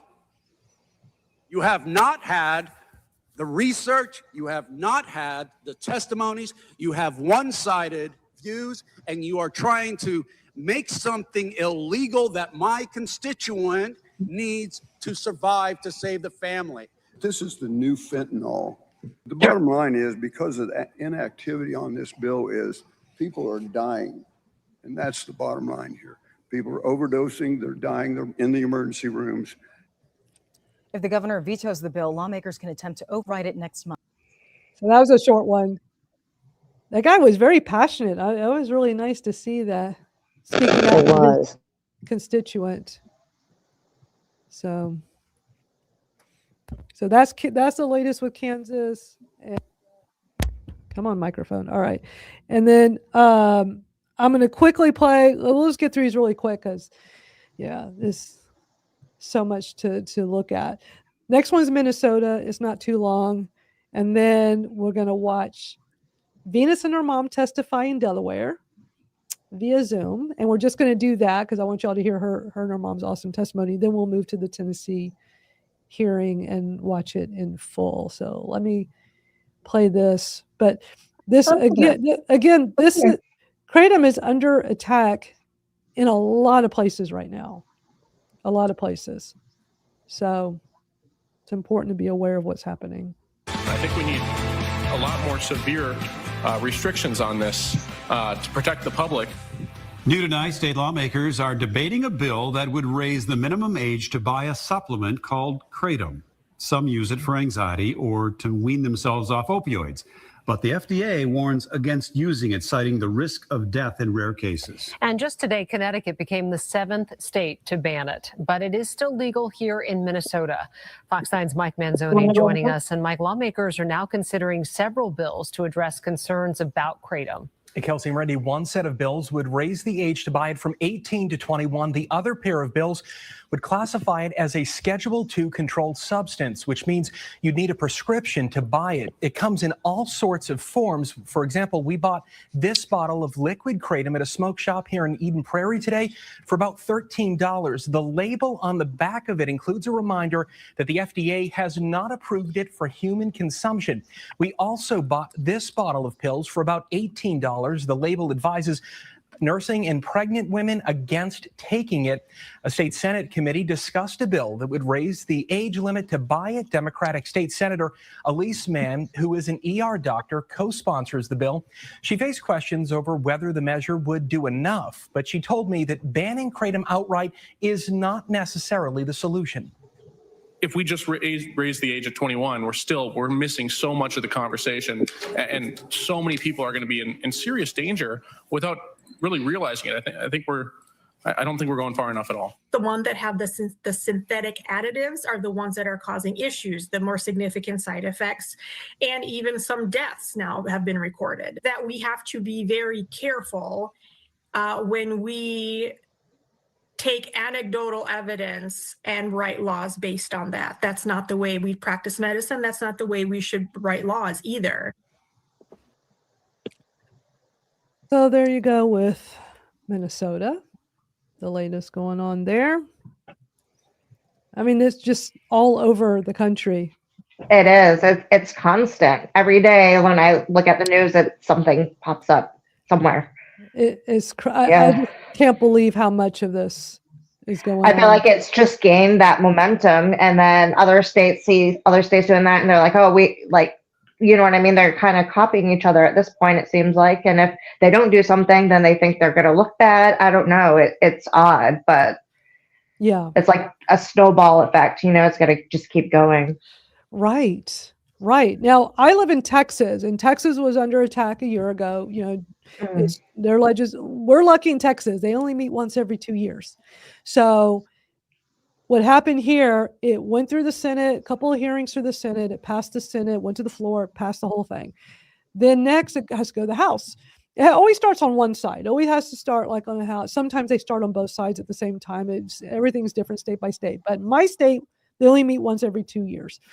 Most states seem to meet once a year, I guess. And that's our only saving grace, because they wanted to ban all kratom, natural as well, because of 7-OH. The senator even said in his opening statement that natural leaf kratom is fine, but let's just ban it all. And we have a KCPA. If they enforce the KCPA, they wouldn't have even needed to have done this, but they stressed us all out, making us think they were going to ban kratom in Texas. So it went through the whole Senate side, passed everything. Then it went to a House committee, and luckily nothing happened. What we call dying committee. The committee never read it, never dealt with it. There were so many other things going on. So what happens is they'll just start all over come January of next year in Texas, and it'll start up all over again. And with all the things going on this year, it could look good for us kratom consumers, because the states are going to go, yeah, we tried to ban that 2 years ago. Look at what's happened around the country ever since. Yeah. And that's scary. And you got Louisiana next to us. They're going to say, well, Louisiana banned it. So it's important to be aware of how your state works, where you live, and understand their process.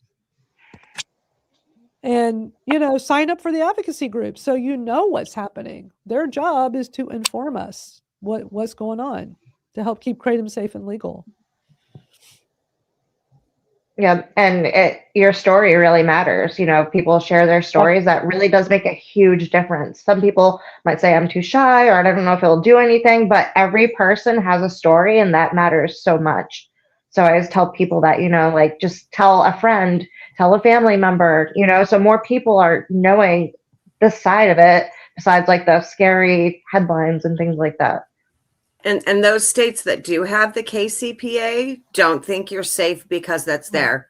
That's not, that's on, New York just did it. They passed it, and now they've got ban hearings going on. So, I mean, that's not keeping us safe.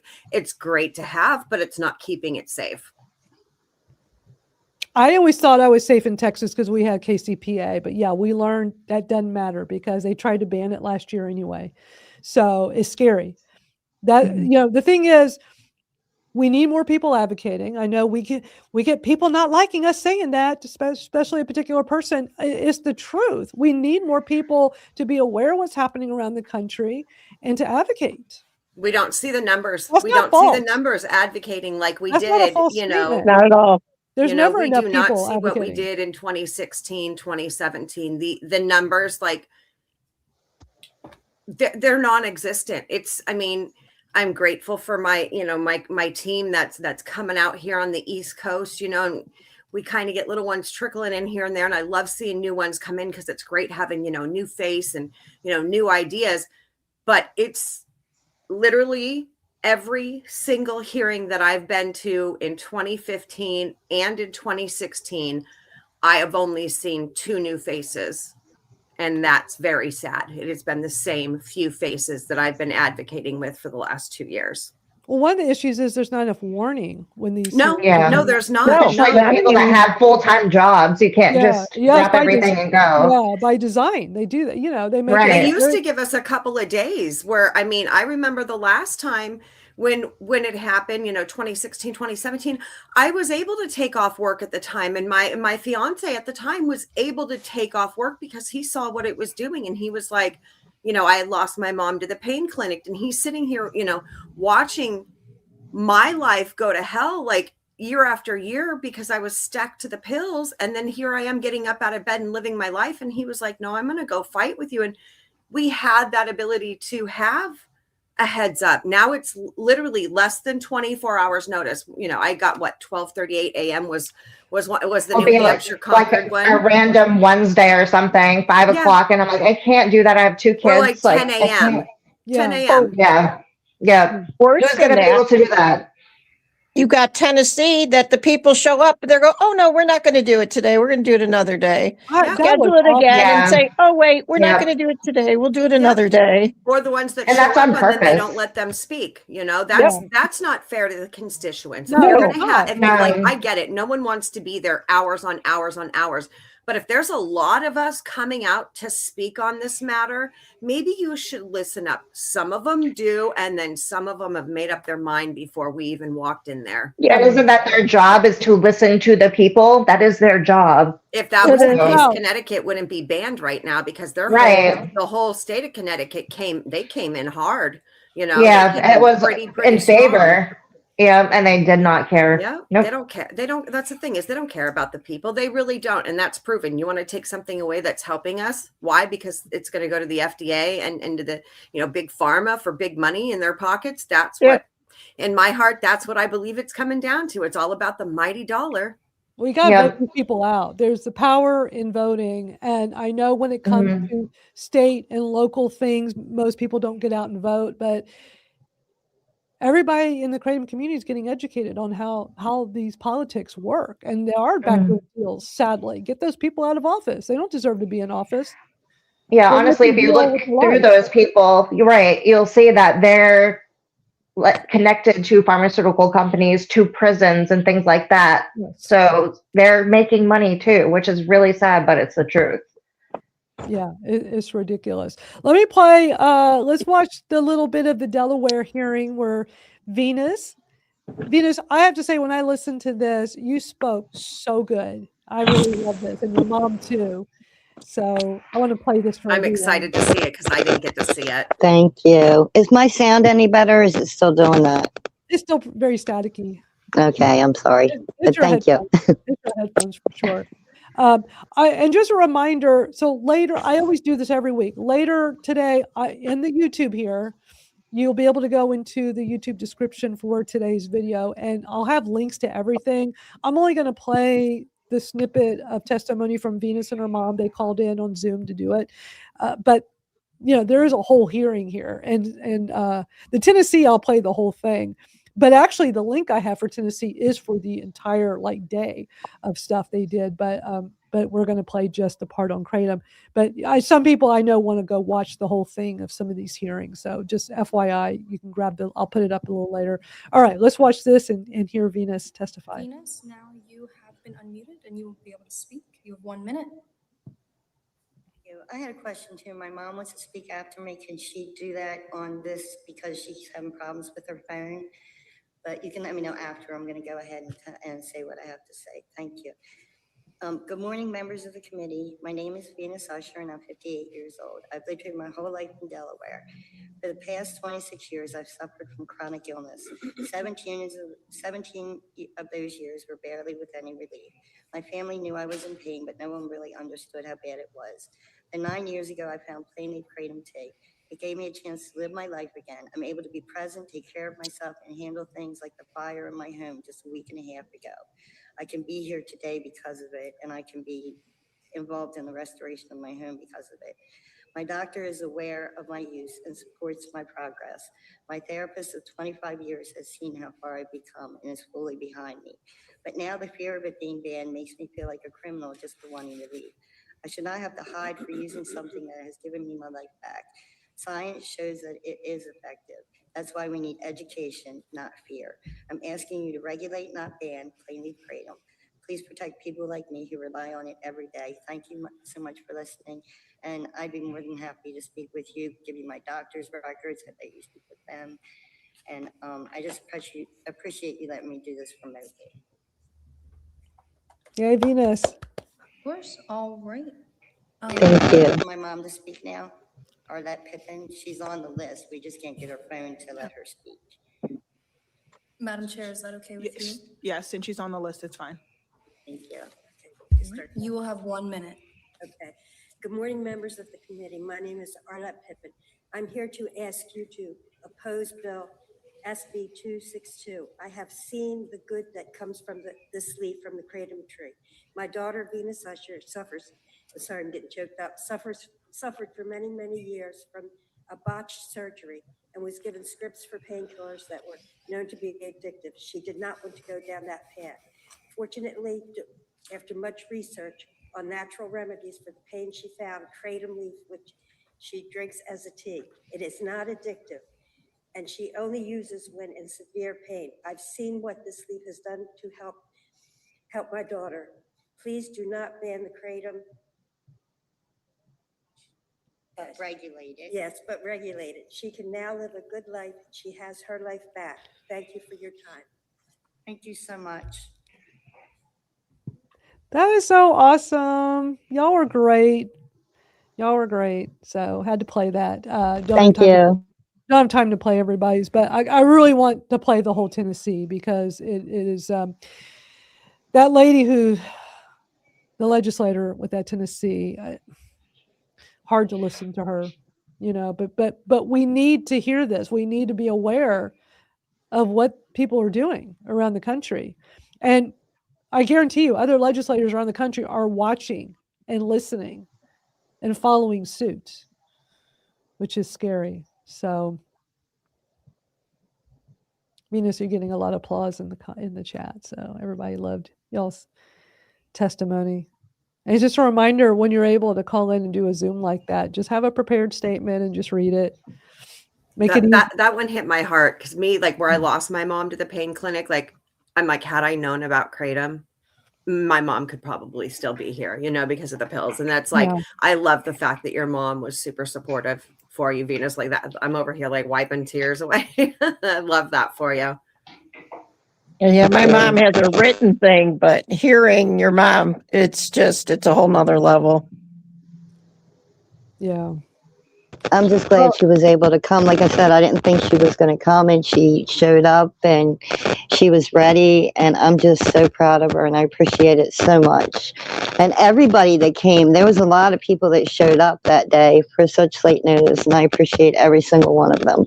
Yeah, we're getting way too much static though. Sorry, Venus. We got to get you some new headphones. It's pretty loud. All right, but thank you. Thank you for doing that because it is so important.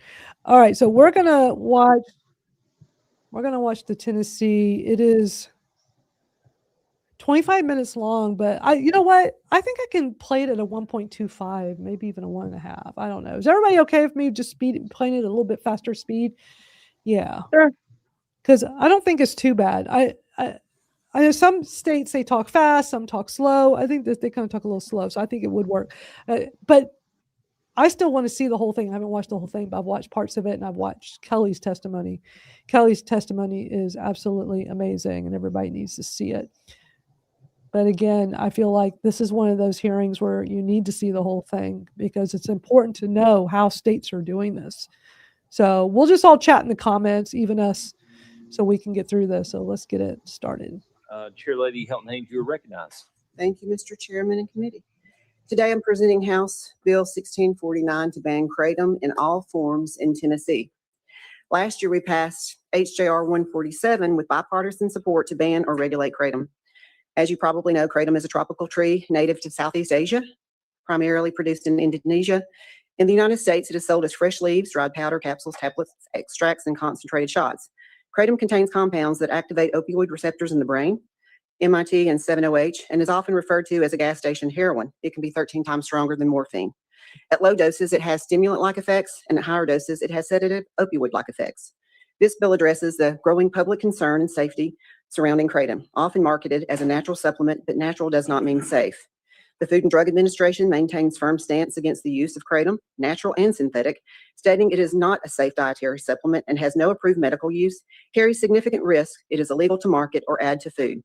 The Center for Disease Control states that kratom is an emerging public health threat for potential overdoses, addiction, and contamination. The Drug Enforcement Agency lists kratom as a drug and chemical of concern with potential of abuse and safety risk.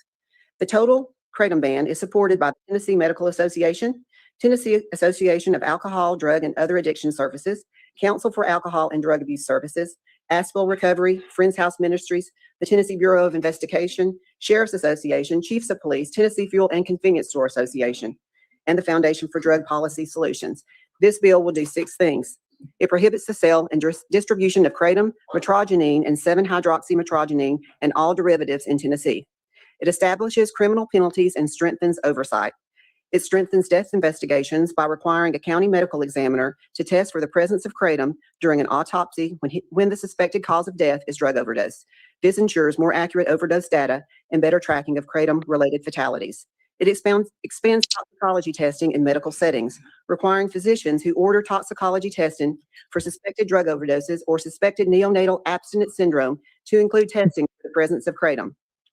It updates workplace drug policy, requiring the Department of Labor and Workforce Development to promulgate a rule adding kratom to the definition of a drug. This allows kratom to be included in workplace drug-free policies and testing programs. And 6, it designates this act to be known as Matthew Davenport's Law, effective date July 1st, 2026. And with that, I stand for questions, or I do have someone that can testify. Yes, thank you, Chair Lady Hilton Haynes. So members have any questions before we hear from our guests? Seeing none, we are going to go out of session. We have 2 groups that are here to testify. As I stated earlier, I have a Dr. Matthew Bruin, I'm assuming. And in opposition, I have 3 folks of which you can determine: Jennifer Gillis, Kelly Combs, and Tiffany Swartout. So if whoever, you're welcome to sit here if you're the one testifying for the 3 of you. And if you will, Mr. Bruin, if you will, state the name, your name and who you're with for the record. And then as soon as you start, you have 3 minutes. Fantastic. Pleasure to be here today. Beautiful weather. Appreciate you all taking the time to listen to me. My name is Dr. Matthew Bruin. I'm a PhD licensed in the state of Tennessee as a licensed marriage family therapist, also certified as an addiction specialist. I'm also on staff at the prestigious New York University, and I am the CEO of Apex Recovery, a drug and alcohol treatment center that serves fine men and women that are adults in the state of Tennessee. I come to you today in a very unique position. I want to tell you a little bit about my background. I was born and raised in the fine state of Colorado, and I lived there for 18 years. And then I went to California, which I did 23 years. I like to call that time being in exile. Luckily, you all adopted me into your fine state 5 years ago, and I'm extremely grateful for that because this state has an opportunity to set a trend with kratom, a very dangerous substance that we are seeing an unbelievable percentage rise in our inpatient rehab treatment center. Being from the states of Colorado and California, I am keenly aware of what legalization of substances does to the culture and to the basically well-being of a community. As I lived through the marijuana days, marijuana, as you all know, used to be 3 to 5% THC back in the 70s and 80s, and now there are substances that contain 90% THC, substances that will render you so useless you can't even leave a store after you've smoked. We have a similar substance here today, and that's called kratom. Kratom is legal in this state. You will hear from others about an argument about the difference between kratom and 7-OH. 7-OH is a substance that is found in kratom. I want to let you all know that much like kratom leaf contains 7-OH, We have another drug that is a natural and plant grown that would be called the coca leaf. The coca leaf is also illegal in the United States, and there are trace amounts of cocaine in the coca leaf. I want to finish by telling you that you'll also hear arguments about kava bars. We have no problem with kava. What we do is have problems with the illicit and unbelievable amount of diversion going on with kratom leaf and with 7-OH, which is easily found in all of your gas stations, and I see regularly. I want to finish quickly because I have 3 teenage daughters, 2 that are in college, 1 who's a graduating senior. All 3 of them are very familiar with kratom, and they all know individuals within their school who has taken it. Recently, I was lucky enough to interview one of our own patients. He happened to be in high school with my daughter, and my daughter knew him, and he knew her. He stated to me openly that he started smoking crack cocaine when he was 13, and he has used every illicit drug under the sun. He wanted me to tell you all that he has never been as high as he's been using kratom products. And so I'd like to ask you all today, is this something you would like your adult sons and daughters using? Dr. Bruin, thank you for your testimony today. Your 3 minutes is up. And yes, next, if you will, next, ma'am, you have 3 minutes. If you will just state your name, who you're with for the record, and when you begin, you have 3 minutes. Okay. Good afternoon, Chairman and members of the committee. My name is Kelly Combs. I am a Tennessee resident. If you don't mind, ma'am, if you'll just pull that microphone just so you can pull the base to you. I'll start your time over there. Sorry, guys, this is my first time. That's okay. Okay. Take your time. If I may, I'd like to begin by showing you a photo of myself from 2020. This was me in 2020 when I was on fentanyl. That was me before. My husband of 26 years spent thousands of dollars to send me away for 6 months to rehab so I could get sober. Today, I'm 6 years sober. 2 years into my recovery, I was diagnosed with psoriatic arthritis, an autoimmune disease that causes chronic pain. Because protecting my sobriety is critical, I made the decision under my doctor's care to avoid opioids and use pure leaf kratom to manage my symptoms. For the past 4 years, I've used it responsibly. It has not impaired me or led me back to addiction. It has helped me remain present for my children, my husband, and my community. What confuses me is when I hear pure leaf kratom, which is this that I brought. This is just a ground up tea leaf. This is not 7-OH. What confuses me is when I hear pure leaf kratom compared to substances like heroin or fentanyl, because my life today reflects the opposite of that comparison. There are hundreds of kratom retailers across Tennessee, in Clarksville alone around 25. One small business owner who is here today pays approximately $42,000 in taxes annually. A ban would eliminate those businesses, those jobs, and that tax revenue. Many people with chronic pain are not receiving adequate treatment, and for some, healthcare is financially out of reach. Policies like this don't remove the need, they shift people towards fewer and often more dangerous alternatives, and I promise it will happen. Much of the concern involves synthetic or highly modified products marketed as kratom.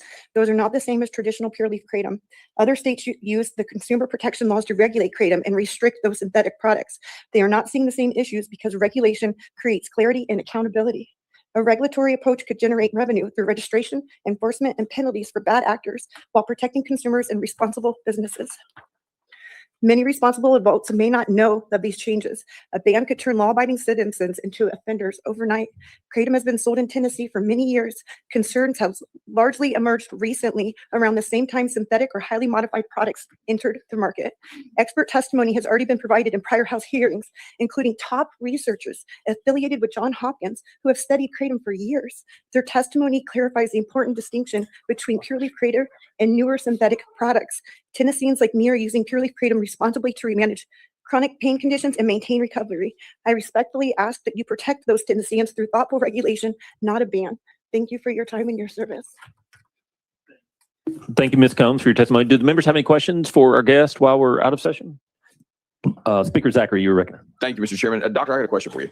So in your opinion, if you're not qualified to answer, please, that's fine. But if you are taking kratom, the kratom that you described, and I don't fully understand the difference in what she's describing, what you're describing, but if you're taking the kratom that you're describing, would that simulate the same impact as being under the influence of alcohol? Because when I've talked to law enforcement, they continue to face that they pull someone over who cannot pass a field sobriety test, but then also they're not drunk, and then there's no way to identify without digging a little deeper what substance they're on. So in your medical opinion, can that being on kratom simulate the same impacts as being under the influence of alcohol? Yeah, I am qualified to answer that question. What I'll tell you that loose leaf kratom in small doses produces a somewhat stimulating effect. In larger doses, it produces the opposite effect, which is a depressant effect. So it looks more like an opiate-based substance, but for anyone in this room, an opiate-based substance may appear like an alcohol use disorder because they're both depressants. So what you would notice with that is lethargy, perhaps slurring of speech, lower physical movements, that sort of thing. So one more, Mr. Chair, if I may. And so then a heavy use of kratom could impair your ability to operate a vehicle at your full capacity. Absolutely. Okay. Thank you. Thank you, Mr. Chairman. Thank you. Thank you. Next on my list, Representative Capley, you recognize.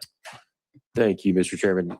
Doctor, can you explain to me a little bit the 7-hydroxy, that whole thing? Is there kratom without that, and then that's a whole nother situation, or is it both the same thing? So the proper chemical compound is called mitrizapine, and that is a substance that's found in both 7-OH and in loose kratom leaf.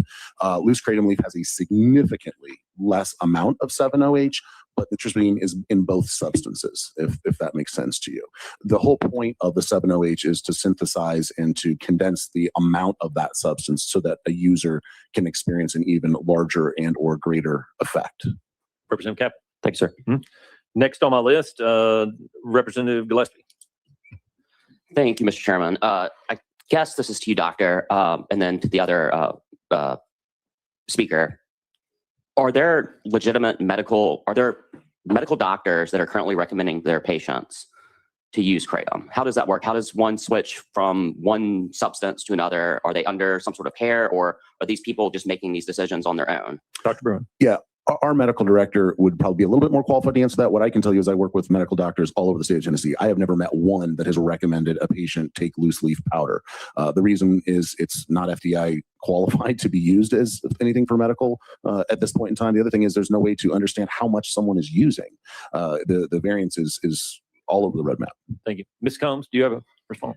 Well, vitamins are also not FDA approved, and your doctor wouldn't prescribe vitamins are also not FDA approved. Every vitamin has the warning on the back of it, just like my bag of kratom has the same vitamins probably most of you take. My rheumatologist does know that I'm on it. She did not suggest it to me. I just told her about it because she needs to be aware of what I'm taking. And she was completely fine to it and referred to it as a supplement. Thank you. Thank you. Gillespie. I'm currently on kratom right now, by the way. I took it this morning, just to let you guys know that. Thank you very much. Any further questions? Next on my list, Leader Cochran. Thank you, Mr. Chairman. And honestly, I think you may have I had the same question as Chairman Gillespie about just in your experience, any legitimate medical use, but I think you've answered that question. Thank you. Thank you. Representative Shaw? Well, that's where I am. So too, you ma'am, how did you make the decision that kratom would help you? Because free of drugs. My chronic pain condition is psoriatic arthritis. It is eating away at my joints and it is quite painful. I found kratom 2 years into my recovery. I had been sober already 2 years, so I wasn't trying to replace nothing. I had pain and I could not take opioids. I'm very upfront with my doctors that I cannot take opioids, so that way I don't get them prescribed to me. And I was looking for alternative natural pain remedies, like a lot of people are, because a lot of doctors are not prescribing proper pain control. They are not. And I found kratom, and it has been a game changer. I am able to take care of my lovely daughter that I brought here today, and I wanted her to see me fight for this process and to see how this goes.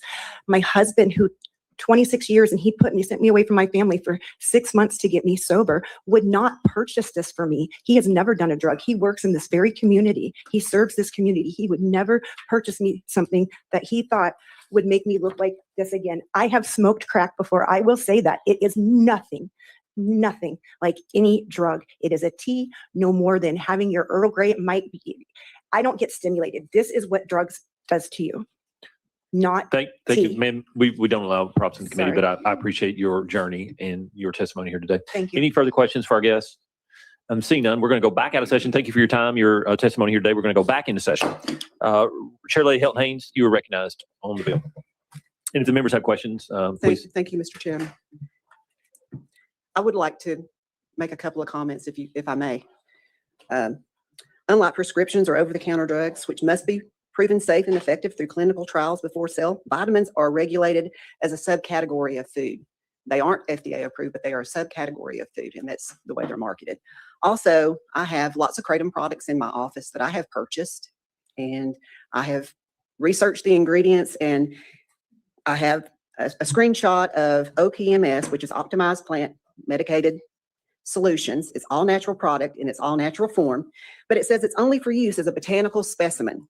So when kratom have products that are labeled for use as a botanical specimen, it means they are marketed for research, display, or aroma purposes only, not for human consumption, ingestion, or medicinal use. This phrasing is a legal disclaimer used to bypass FDA regulations, as the FDA has not approved kratom for any safe or effective use. Thank you, Chair Lady Thank you, Hilton Mr. Haynes. Chairman. Any further questions? Speaker Zachary, you recognize. Thank you, Mr. Chairman. Thank you, Chairman, for the legislation. I'm signed on. I do support it. But I have a question. As you've gone through sub and hearing our testimony and the lady who, and I'll butcher the descriptions, but I guess loose leaf, have there been any discussions about amending that related to the loose leaf? Because I almost see this as the conversation this body has had over the last 10 years related to cannabis and THC. And again, I'll butcher that, but you heat it, you don't heat it, you get high, you can't get high. And that battle we've kind of walked through. And again, I support your bill, but was there any conversations about amending this as you went through your committee you came from to address that one particular aspect? No, not from anybody in support of the ban, only the people that are opposing the ban. I find it very interesting that for 10 years, 7-OH has been a controlled substance in this state, yet it has proliferated the shelves, and the natural kratom is set right beside it. And only when we put the word out, we're going to ban this. Does the AKA even care? I mean, they have sat idly by and done nothing. And it's banned in Arkansas and Alabama and has been for 10 years. And, you know, they are not working on those states trying to remove the ban. And forgive me, what's you said AKA? The American Kratom Association. Okay. All right. Thank you. Thank you, Mr. Chairman. Thank you, Representative Parkinson. Thank you, Mr. Chair. And Representative, you know, I told you I was going to support your bill. But, you know, honestly, after hearing her testimony, I'm a little bit conflicted about, you know, which way to go. And I wanted to make sure I told you that before we voted so it wouldn't look like it was an ambush. Is there any way for, and I'm kind of along the lines of Speaker Zachary, that we can separate the natural stuff from the synthetic stuff? Because the young lady, she obviously has a very compelling testimony, and you know, and from what she came from to where she is now. And I'm wondering if there are other people, well, looking at the audience, obviously there are other people that have dealt with the same thing. And I'm not trying to disrupt your bill, but would you be amenable to rolling for a week so we can just have that conversation? Or I am going to carry the bill as it's written. Yeah, I firmly believe that natural does not equal safe. Yes, ma'am. There's way too much contaminated products out there. Yes, ma'am. Thank you. Appreciate you. Thank you, Representative Parkinson. Chairman Hicks. Chairman, Chair Lady Hilton Haynes, thank you for carrying this legislation. I think, you know, one of the most important parts of this is whenever we was doing the vapes and all that, I went to some of these stores and I was amazed at how many of these pills and how much of this was on the shelves readily available. And the problem is I know how this goes, and I know that ultimately who this winds up in the hands of is our kids. And that's what scares me about this, is it's just so easy to get, and people don't understand what it can do to you, and people can really, it leads to other drugs down the road. I know, you know, where that can lead you. And so I appreciate your hard work on this. I appreciate your dedication. I think it's extremely important moving forward that we ban it.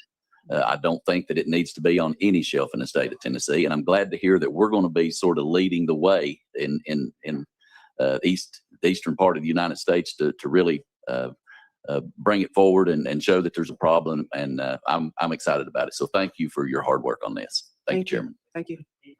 Any further discussion?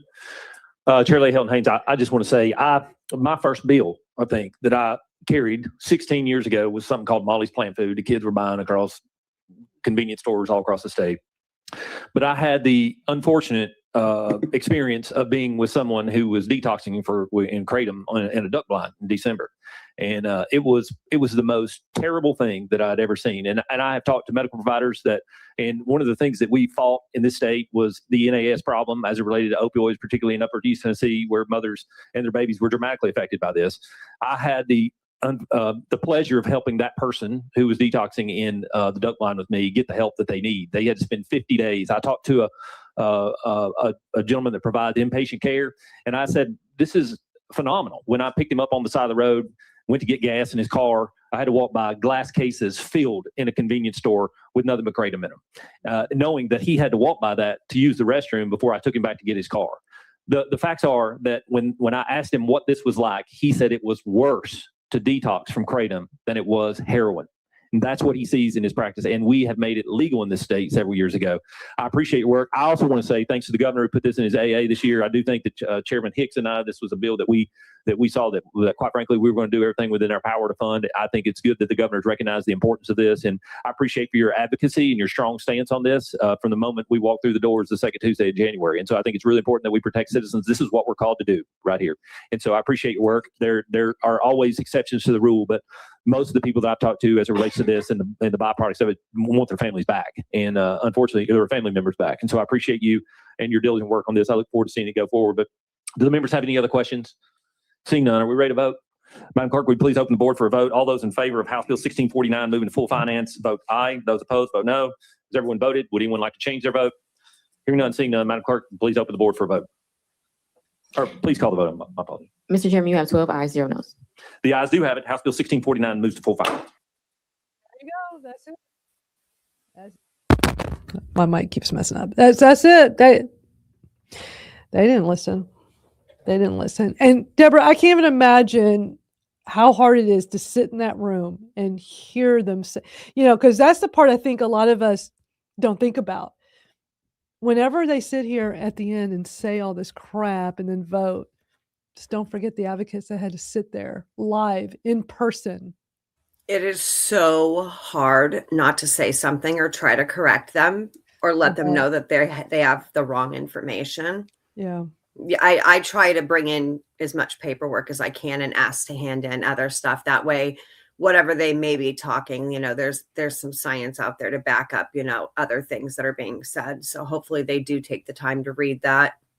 Yeah, you did that in that New Hampshire one, right? That one, that most recent one. Yeah. Great. God, that was hard to watch. That lady was just hell bent on like, no, we're not going to amend this. We don't care about you, natural leaf kratom consumers. And Kelly's testimony was so compelling and so much emotion in her voice and in her demeanor, and they just didn't care. It was really obvious they had made up their mind beforehand. There was one that seemed to have, hey, this she has a compelling story. Like, and then the lady's like, nope, I'm going forward with the bill. Like, okay. Yeah. They don't care about the science. They don't care about. They listen to the grieving moms. Yeah, I mean, they listen nothing to the like grieving moms, but they just dismissed her. Whatever she said. I mean, the lady just was so dismissive to her story. Yeah, Yeah, that's where there's all those backroom deals and it's just and hard. I've heard many say. Oh, we lost you for a moment there, Amanda. Yeah, everything just went blank on my end. It was really weird. Yeah, it's hard. It's hard. It's just it's really hard to see it on this end and know that that a lot of people could take their own lives if they lose this plant. Or people that will lose their lives because they're going back to trying to find a pill on the street because they can't get it from their doctors because their doctors can't properly treat them, and these pills are all laced, Exactly. That's a terrifying thought. That's the reality that we're facing. We're facing overdoses going up. We're facing people, living in chronic pain that just aren't going to do it. God, I don't think I'd be here. I don't think I would be alive either. Yeah. I really just do not believe I'd be alive a decade ago from where I was stuck in bed and my organs failing and my blood work was crap to like now everything is good. Even after this emergency surgery, my blood work's balanced back out, and that's 2 weeks. And I'm not, I was 30 years of pharmaceuticals, failing me left and right, but take another one. Let's see if this works. Oh, and then give it another 4 to 6 weeks. Let's see if this works. So it's constantly something getting put in and out of your system. You don't know what's going to work for a good year if you find something. And it's like, it was killing me. It killed my mother and it was killing me. And it's sad to see all of these people just not caring about the greater good of, your fellow neighbor. I don't like how he referred to it, that it was similar to alcohol and that you can slur and be like if you were drunk. It's nothing like that. No, nothing. And Dr. Kirsten Smith did a study with driving and found that it does not impair driving. There's been a study with people, and it just shows that they do not do their research. They're not being given the proper education that we keep hearing that they are being given by lobbyists. Well, I'm not sitting here to poo-poo on the lobbyists. I don't know why they do it to me because we watch stuff, we talk about it, we share our personal experience with the plant, but it's obvious to me that they're not getting enough education. Oh, look at They're really not. Wait, I don't even know where you got that from, honestly. It's scary. Stop. If anything, it helps people not drink alcohol because I take kratom and I don't really drink that much. I did drink more when I didn't take it, but once I started taking it, I don't really have any need for it, you know. I've heard that over the last decade. So many people, like, they don't even, like, you know, even if they just like the occasional drink, they don't even have, they're like, oh, I never thought about, oh, hey, I want to have a beer. They just don't have that urge. Exactly. People have utilized this plant to specifically stop drinking. And I know some people have actually stopped smoking with it too, which was really cool to hear, you know? It's amazing. Exactly. It's the exact opposite of what he was saying. Yeah. Yeah. Or the withdrawals are like stronger than heroin. No, they're not. No, they're not. No. I just was abruptly taken completely off of everything, and I didn't take it for quite a few days after I had my surgery because I was bleeding internally. So I had to be careful, and I was good. I was good. The only thing that was bothering me was the issue that I had to have surgery on. I wasn't in withdrawals. I wasn't, sick. I wasn't in any of that. So it's like, you are responsible. Right. Unlike you see the subreddits with the 7.0 and these people that are taking 800, 900 milligrams a day. Okay. Yeah. I don't doubt you got some problem coming off it. You're abusing it. You know you're abusing it. That's a really you're irresponsible abusing use. it. Yeah, and that is up to the person. That is their responsibility for their body. If you're not using it correctly, that's not my fault. And it's not fair that you want to take something away from us just because that person can't be responsible. Right. But this is like the whole war on drugs and why so many of us have access to our pain medication because you got the smaller number of people abusing the pharmaceutical. So we all, get stuck with losing access to what works, even though we're not addicted to it. So now it's happening with kratom. This is why we can't have nothing nice. Exactly. Yeah, exactly. But I mean, I know, Deborah, before you were saying that y'all might have to move. If I lived in the state and they banned it and made it, I would move. I would move in a heartbeat because most like no one should have to. And I know a lot of people can't. But I cannot have a quality of life unless I have my pain under control. And I lost access to pain meds and couldn't get another doctor to take over. That's how I got my kratom journey, which, by the way, 7 years to the date on Monday. I'm so excited. I have my journal that I started the whole thing with. I ought to make a little video with my journal. But I wouldn't, it was scary to lose access and no other doctor would take over. And I'm in a very large city. I thought, okay, no big deal. I'll get another doctor. Yeah, not that simple when there's this war on drugs and they think we're all. Yeah, Tylenol. That's what they give you. Yeah. And so the ibuprofen was doing it to me. I won't ever take an ibuprofen a day in my life for the rest of my life. Never again after what I just went through. Yeah. Can't take the ibuprofen. It almost killed me. Wow. Man. My sister-in-law lives in Connecticut and it's banned there. So me and my husband, that's his sister. We're not going to Connecticut. She can come here and see us, but we are not going there. It's banned there. So I'm not going to that state. Yeah. It's really sad. To Connecticut. I can't wait. Like Rhode Island, April 1st is almost here because I'm in Rhode Island a lot. I do a lot of events up there.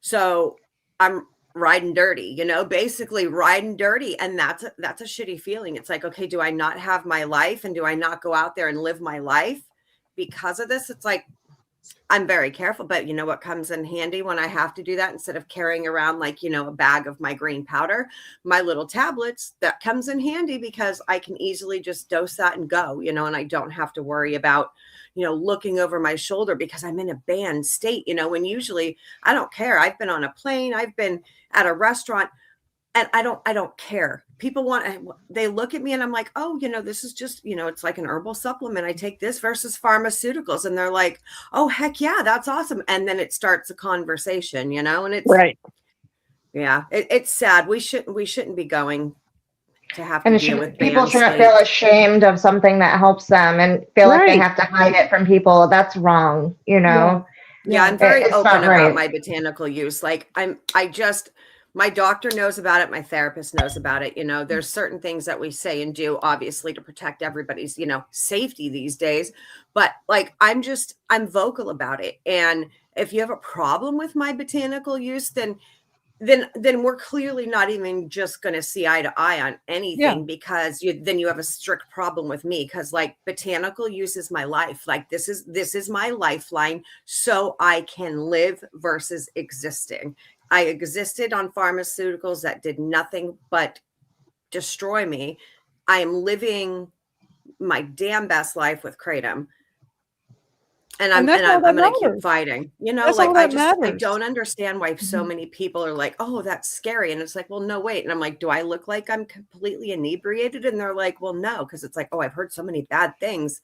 Sit down and talk to me for 20 minutes and, you know, I'll get you a little bit different, more open mind about it, you know, change your mind, open mind, but you'll a little bit be more accepting.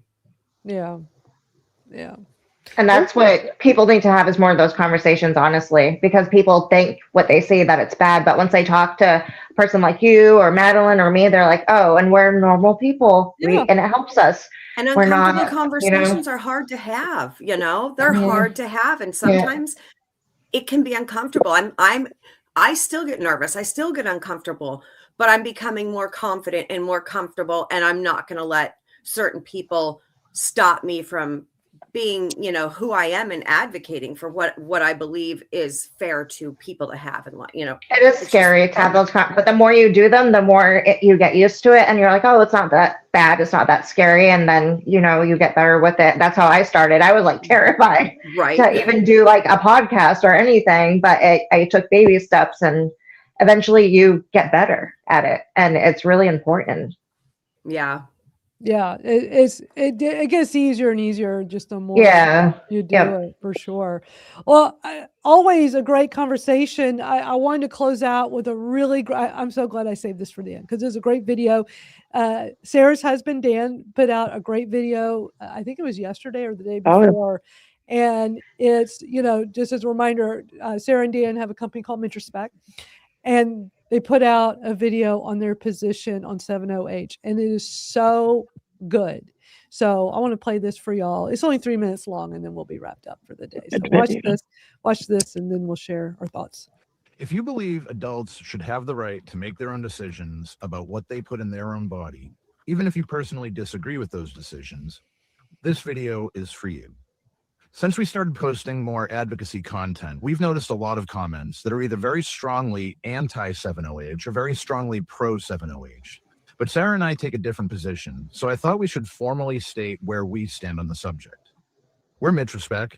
We've been in the Kratom space since 2015. We have never sold 7-OH. We have never sold enhanced or extracted products of any kind. We personally caution our customers about concentrated products, and we always will. But we don't believe they should be banned. And I want to explain why, because our position on this is more nuanced than most people might expect from a natural leaf kratom company. We don't believe that any government, federal, state, or local, should have the right to tell an adult of sound mind what they can or cannot put in their own body. Full stop. And we absolutely do not believe that anyone should have the power to lock another human being in a cage for choosing to put something in their own body that only affects themselves. Yes, we draw a line. That line is where your actions begin to harm other people. But those actions, assault, reckless driving, endangering a child, are already illegal. We don't need to ban a substance to prosecute someone for what they do while using it. We already have laws for that. So when someone says 7-OH should be banned because it can be harmful, okay, let's follow that logic and see where it goes. Alcohol kills 178,000 Americans a year. It causes liver disease, cancer, domestic violence, and traffic deaths. It's the #1 cause of liver transplants in this country. Should we ban it? Tobacco kills nearly 500,000 Americans a year. Emphysema, lung cancer, heart disease. Should we ban that? Sugar contributes to diabetes, obesity, and heart disease, which collectively kill more Americans than almost anything else. Should we ban sugar? Every single pharmaceutical drug on the market has side effects. Some of them include cancer, organ failure, and death. We talked about that in another video. Should we ban all of them? Even water, which is a vital necessity for human survival, can kill you if you drink too much too fast. It has. It's called hyponatremia. Should we regulate how much water you're allowed to drink? If the argument is these substances ruin lives, go talk to the family of an alcoholic. Talk to the family of someone who died of heart disease. Talk to someone who's had their leg amputated because of diabetes. Talk to a parent who lost a child to a pharmaceutical overdose. If the argument is these substances are addictive, so is alcohol, so is tobacco, so is sugar, so is caffeine. Addiction is not unique to the things that we're afraid of. It's a part of the human condition. The answer to all of this, every single one of these examples, is not to ban everything that can hurt someone. It's to educate people, teach them what the risks are, give them honest information and common sense guidance. Regulate for quality, for labeling, for age restrictions, for manufacturing standards, and then accept that part of living in a free society is that some people are going to make mistakes. That is the cost of freedom, and it is worth paying, because the alternative is giving the government, which is nothing more than a group of people just like us with the same flaws and the same blind spots, the power to decide what you're allowed to do with your own body. And then the power to lock you in a cage if you disagree. Ask Marshall Price's family how that works out.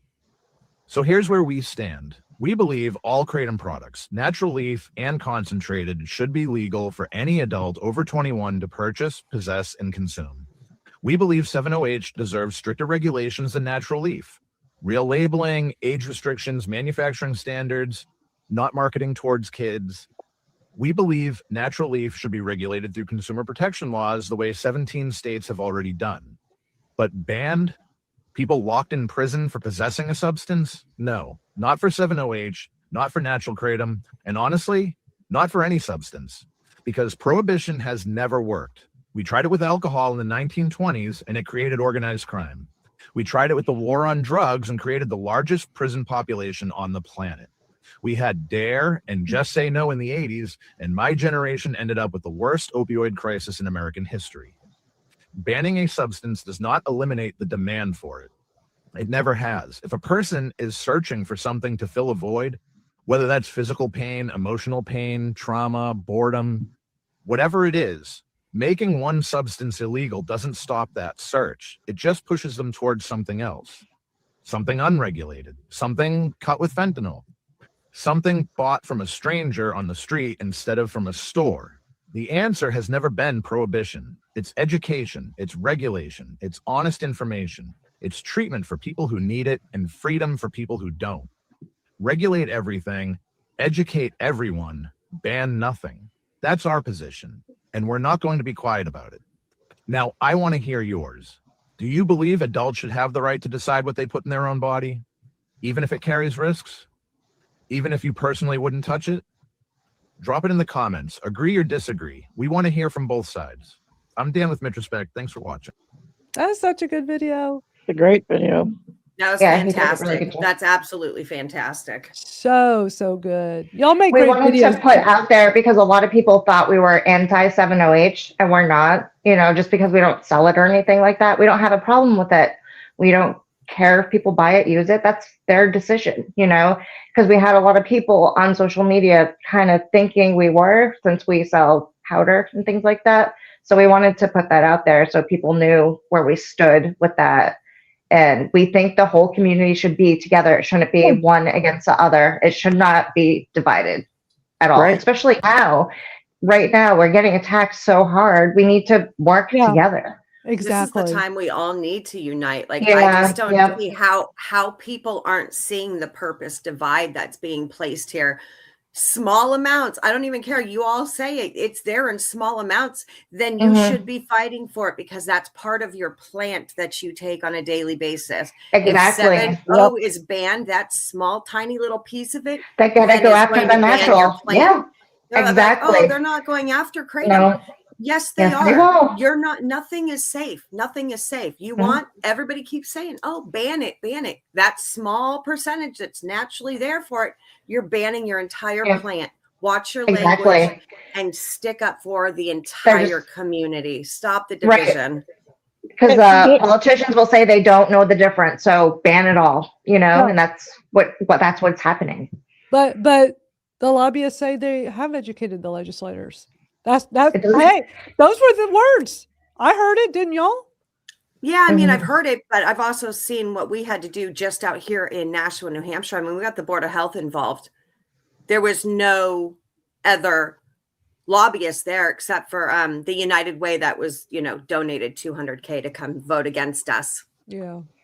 Yeah, even our local chamber knew nothing about it. We own a business in the town, so we joined the chamber and we had to educate them on it, and people should be doing that. Yeah, It's really important. Christopher does that in his community too, which is great. Yep, that's what all the vendors should be doing, and especially in their communities, so the communities understand it. So when they see these stories, they're educated. That's such a great idea. And again, none of us here support the gas stations. We No. all want it out. No. None of us Right. here are supporting Smurfs, No. Roxy's, any of that. No. So I just want everybody to know, in case you're a little late, nobody here supports that. We all want the proper regulations in place here. Yeah, and that's for or against 7.0. We all want proper regulations. Smurfs were definitely brought up in the Terrible. webinar the other night. It's Many like, times. How does that get thrown into the we didn't. I don't know. I don't know any support reputable that. We don't vendor talk that about sold that. Smurfs or Roxy's or any of that. Not one vendor I know that has properly. The gas station here, they're called Perks, and another one is called like Dopamine or something. I'm like, are you Dopamine, Perks, serious? and hydroxys. Yep. I saw one called Oxy 7. Yeah, that's That crazy. should not be allowed. And Right, it shouldn't be allowed to make a It's not product allowed. And so they think we support that because Right. we don't chastise chronic pain people who are responsibly getting some help with a product that at the moment is available. That's not our fault. You Right. know? And as a person choosing to go to the gas station, they should be doing their research. There are plenty of online vendors who sell 7OH and things like that and do it safely that they can find online and it gets directly sent to them. That's safe. So people just need to be educated more and they really need to research what they're putting in their bodies. 100%. We've always have said, so many of us have said the same thing for years. Gas stations, convenience stores is not the place for any of these products. No. Natural leaf kratom should not be there. And it's not very often, but kratom extracts are in them. 7OH are in them. And I very strongly feel they should not. They should have never been, but they are. And the lobbyists want them there. So to me, it just seems like so much deflection. Let's turn things around and make other people look a different way. So it's not coming back on us who are allowing these things. I don't know. I'm just speculating. Yeah, I don't know. I remember the big controversy over all the MIT extracts, and now all of a sudden they're A-okay. Yeah.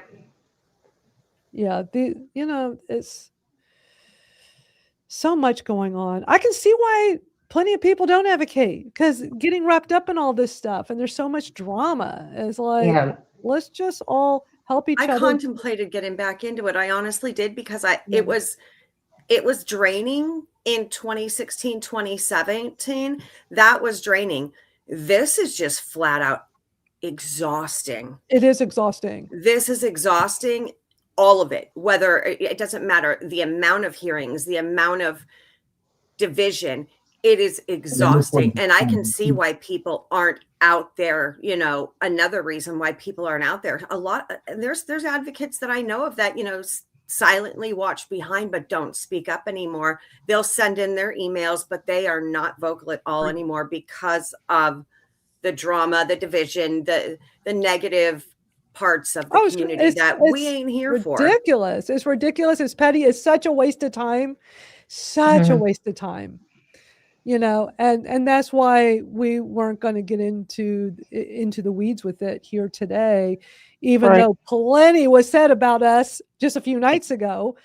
I mean, look how much time today too, but anyways. Oh, I'm not surprised. I'm not. Again, they keep dividing the community. That they constantly live stream. Do they understand they're making everything worse by doing that? I don't think so. They don't think so. If anything, they may be waking others up to stuff that they might not have been awake before, because they're like, oh wait, hey, here's a bunch of girls that are like, thinking for themselves and advocating and saying, hey, think for yourselves, do some research. Maybe people stop to take a look back and just look at it, from a different perspective, because it's not always the way someone says it or the news says it, because there's always more than one side. It's like, exactly.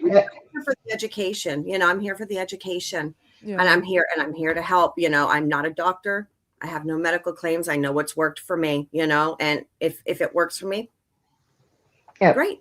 Yeah. Yep. I just share my personal experience too with people and how it's helped me. It's going to be different for everybody, and to research it and learn about it. And that's the most important thing. Definitely. Well, it's Yeah. always a great time hanging out and doing this. We've already been here for almost 2.5 hours. It always turns out that way because there's so much for us to look at and talk about. And then we just have all these amazing discussions, and the chat is alive. And so many of y'all have so much to say. Dope Flow said, are we fine with 7.0 being sold in gas stations and smoke shops? No, I mean, we were Gas just, stations, no. No. I don't agree with that. Smoke shops, you got to be 21 to walk in the door. So yeah, The people selling it need to be educated on the product. They shouldn't be just selling it and handing it to somebody when the person doesn't know how to use the product. If they're not buying the product, don't give them a sample. That, flat out. See, that to me was Why? like one of the worst things that the industry did. I don't Free get it. samples of 7.0. I mean, that's like a drug dealer going, here, try this. You'll like Yep. it. And getting Yeah. somebody hooked on that great feeling they say they're getting. But then from it. again, I'm not seeing a lot of vendors do that though either. I'm seeing it again, it's more the gas stations, they're handing it out. Just here you go, oh, you came in for a vape. Well, here, try this too. And that happened to a friend of mine. I yanked that thing right out of his hand. I'm like, you don't even take Kratom. Give me that thing. And so he's like, I didn't know what it was, but I know you would. And this is a great point to bring up. RFK Jr. was like saying they're not going after Kratom leaf powder. They were just going after Right. That was July of last year. It is And neither is the FDA and DEA. They're It's leaving almost- our Kratom alone. So why That was 9 months ago. Why That are was they 9 still months going ago. after our product if way higher ups that have way more say than Has they do no problem with it. Right. and are educating themselves on what it is because they're like, wait, it's got some therapeutic, botanical uses that are beneficial. Words of the FDA, it's beneficial. We see its benefits. So then why is our legislation banning it and they have no Right. idea what they're banning? And there's many studies that shows that it's beneficial for people. And we try to reach out to RFK too. And Dan did a video for him because he should be speaking out again then. That was a while ago he did that. And now that there's so much misinformation and everything, I think he should say something again, I see that But- question popping up. Should it Do be you? sold online? Okay. Should it be sold online?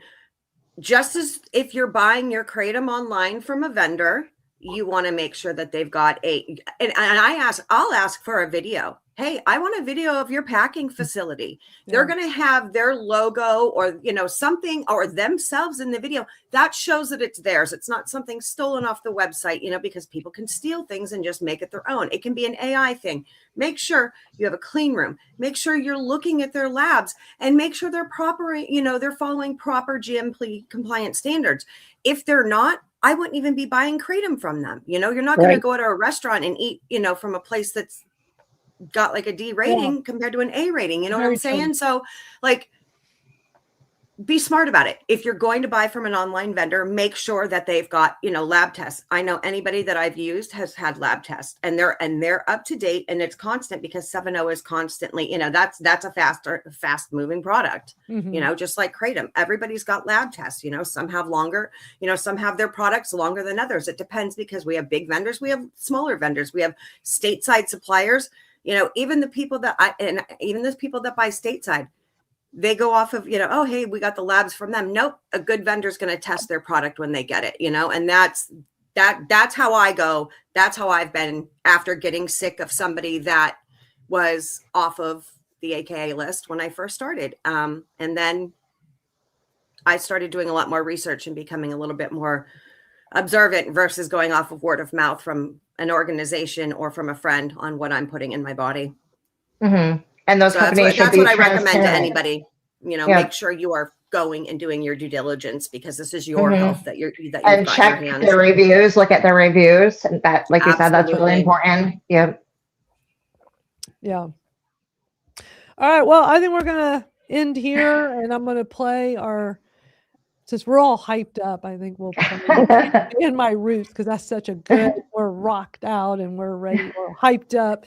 But Sarah, I'm so glad you joined us today. Yeah, it was fun. Special guest. It was great having you back on. Always love hearing your thoughts on everything. And Angie, I'm glad you were able to join us for part of the show. Yeah, I wasn't sure I was going to be able to, but I'm glad I was able to. Yeah, it's always great just hearing other thoughts and perspectives on things. That's why I like doing this as a group, because it's just great hearing from everyone, you know. So yeah, we'll be back next Saturday to do it again. We're not deterred. Go ahead and live stream while we're live streaming. We don't, it's like yeah, we've been doing this every Saturday for 2.5 years. We're not stopping, you know, and we're not trying to divide the community. That we can all be friends. That's funny because I've watched on and off that long too. Never did I ever think I'd be on. So, oh, I didn't think that like a year ago. Like, no. Like, I was nervous as heck when Madeline's like, I'd love to get your story. And I'm like, oh my God, that took forever to get done. I mean, my life was busy, but I was also nervous. But yeah, after that, it was like, okay. And I've kind of just not gone away. Yeah, that was great because I love just, you know, hearing others and getting to know our community members and who's interested in coming and hanging out. If any of our avid watchers in the live chat, if you ever want to come on sometime, just reach out to me and let me. I know not everybody's comfortable being on camera. I get it. I understand. But if you would like to sometime, just let me know and we'll arrange it. We'll figure it out. Man, the live chat has just been on fire the whole couple 2.5 hours here. I can hardly keep up with it. Y'all have a lot to say today, which is good. We like that. Mike, Craig, going by Mike Hunt. No, actually, I'm not going to say that out loud. You're funny, Mike, Craig. Some people use different names on here on YouTube. All right, y'all, let's wrap up with some music. And over in school tomorrow, kratomrealtalk.com. Come join us on there for our Sunday hangout chat. It's nice and refreshing to have a place we can hang out with no censorship at all. Although we've been good on YouTube. I haven't gotten in trouble with YouTube in a long time. So I feel I pat myself on the shoulder, you know, losing the account somebody just reached out on YouTube and said, I don't know what happened. I was subscribed and I haven't seen you. And I'm like, yeah, our account got deleted in December. This is our newer account. So they didn't even, because people don't realize. Yeah. You know, when you subscribe to, like, if this all, you may go, wow, I haven't heard from that. I realize I haven't seen a YouTube video from them in a while. You may not even realize. I had someone say that about the Wonderland group 2 weeks ago. And I'm like, because it'll be 2 years. It'll be 2 years in September that thing was nixed. And it's sad because, I mean, you know, that there was so much good information. Granted, you have a lot of it still, but that's a lot of work and dedication. It is a lot of work. That's a huge hit mentally when something like that happens, you know, because she's very, I love Madeline. She's very passionate about what she does. And she's opened a platform for us all to be able to come up and speak our minds on it and be open without judgment. Which is much better than Facebook. Yeah. I'm in so much trouble on Facebook. I'm always in Facebook jail. I'm constantly in jail. My group has got shut down like 5 times. Oh man, that's terrible. I got trouble for posting about this. All it was a link to this. Wow. Yep. And they took it down. Yeah. Wow. I've been yelling for 2 years. Join us at school, everybody. Yeah. I have a place for us because not everybody realizes I've been in digital marketing for 30 years. I know how to do all of this. I've been live streaming a long time. I've been podcasting a long time. I mean, I know how to do all this stuff. And so I'm just putting my skills to use and all of my vast experience. And I've been building communities since the mid-90s. So I just wanted to have a place for us. And Facebook, I'm like, man, Facebook is just getting worse and worse. They're almost useless for it pretty much is. Yeah. Yeah, it's no good. It's just not for Kratom. It's no good. No, your community is much better. Just go there. Thank you. So spread the word. Come join us at Kratom Real Talk. But also, it's not hard to set up your own. I'm happy to help anyone get started on their own. You can see you can have your community free for people to join. That's how I have Kratom Real Talk. But for you as the community owner, it's not free for you to have. And so they have come up with a new pricing tier to make it much more affordable. So the lowest plan is now $9 a month, which is very affordable and is still better than a Facebook group because Facebook just doesn't let us talk about Kratom anymore. Now I've Whereas, got a year ban from my groups. So that's yeah, terrible. You can't even be in your own groups. a That's terrible. year. Terrible. That is crazy. At school, there's no censorship like that. Because what I did when it all started with me setting up school is that I had my first TikTok, my first Kratom TikTok. I lost it. Like they just deleted it out of the blue one day. And that was December of 2023.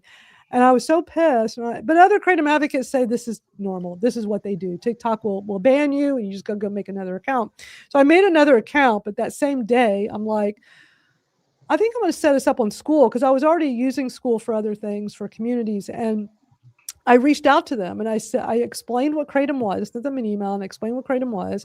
And I said, I just want to have a community where we can have conversations and education about the plant. Would that be okay? Because it costs money to set one up. And at the time they didn't have the cheaper tier. I've been paying $99 a month for 2.5 years for us to have our school community.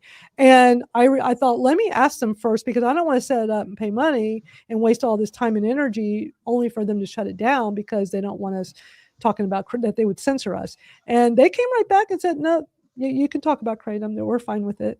And I'm like, oh, this is good. We can actually have censorship-free conversations. And so it's a great place to hang out. And for anybody that's not familiar, it's literally like a forum. It's like a Facebook group. Go to kratomrealtalk.com. It's like a Facebook group, but way better. There's no censorship. I can also have videos on there that I can't put on social media in the classroom section. And all this is free for anybody that wants to join. I don't charge for it. I pay for it, but I don't charge anybody to be there. And in the classroom section, I have a video of how I make my swamp water Kratom tea. A lot of people said I didn't even know how to do that. Now I know how. I have a 7-minute video of how to do plate papes. And I know Angela here has used that video to help her try using blade papes the first time she tried it. And not me, the other Angela. Yeah, I sent it's different my Angela. toss It's a and different wash Angela. video out to people to show them how to do like the actual toss and wash, and then they're like, "Oh my gosh, that was so easy!" Like, thank God. It is easy. And then they don't have to take the capsules anymore. But we can't post videos like any of that on social media. Yeah, not anymore. When I lost, not anymore. This is the Angela I was talking about. Right. When I lost my TikTok, I was posting some Blake Pape videos, and that might have been why I got in trouble and they deleted them. They didn't tell me why they deleted it, and I had no warnings and nothing. Like they did it out of nowhere. But it's just, they all censor, and they're so much worse now than ever. Yeah, they are. They're all worse, and they've all gotten stricter since last year, and it's a real shame. So now more than ever, we need a place where we can have these discussions. So yeah, join us at Kratom Real Talk. You won't be sorry. And we'll close out. Y'all have a great rest of your day and evening, and come join us at school tomorrow for our hangout. Oh, and Sarah and I are going to be hosting a webinar in school next Wednesday. Almost forgot. I can't believe I forgot to mention that. For anybody that's new to Kratom, trying to get started with Kratom, it's more of an introductory type of thing. You don't have to sign up. Just go to our school community. It's in the calendar section. It's just a private hangout for all of us, and just some learning and sharing. So if you know anybody new or just starting, it's a great place for them. And for those of you all that are, been using Kratom a long time, like many of us, you just want to come hang out in the live chat and chat with us and share, your experience with Kratom, feel free. As always, we have such a great community. I love how the last time when Sarah and I did this, I mean, we had so many of our regulars in there, and they're just, it's so awesome. It's a great community here. So yeah, let's wrap up, and we'll see y'all next time. Y'all have a great rest of your day. You can't bear roots, nah, nah, nah, nah. You can't bend my truth, nah, nah, nah, nah. Hey, Florida, we see the game. HB 1489, not today.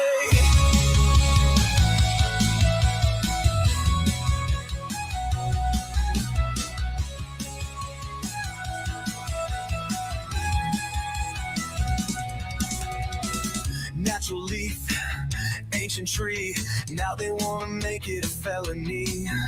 Nah, we ain't playing that corporate tune. Kratom's the voice of 1,000 moons. From the fields to the streets to the healing hands, you can't kill what the earth commands. They assess certification, regulation, tricks. Just another play to make the people sick. They write the rules, we break the chains. Your lobby games won't own our brains. One voice, one fight, we rise tonight. You can't bend my roots. I'm a child of the storm. I was born to be free. I ain't bending no more. You can't break my truth. You can write your lies, but the people rise. No 1,489. Mail orders ban, remote sales cut. Who's that help? Big Pharma's gut. They don't want plants, they want pills. They don't want cures, they want bills. But guess what? We ain't that dumb. We'll shout this message till the war is won. Kratom's our anthem, Kratom's our right. HB 1,489, we fight tonight. They write the rules, we break the chains. Your lobby games won't own our brains. One voice, one fight, we rise tonight. You can't bend my roots. I'm a child of the storm. I was born to be free. I ain't bending no more. You can't break my truth. You can write your lies, but the people rise. No 1,489. You can't outlaw the trees. You can't outlaw the breeze. You can't outlaw the dreams. We are Kratom. We are free.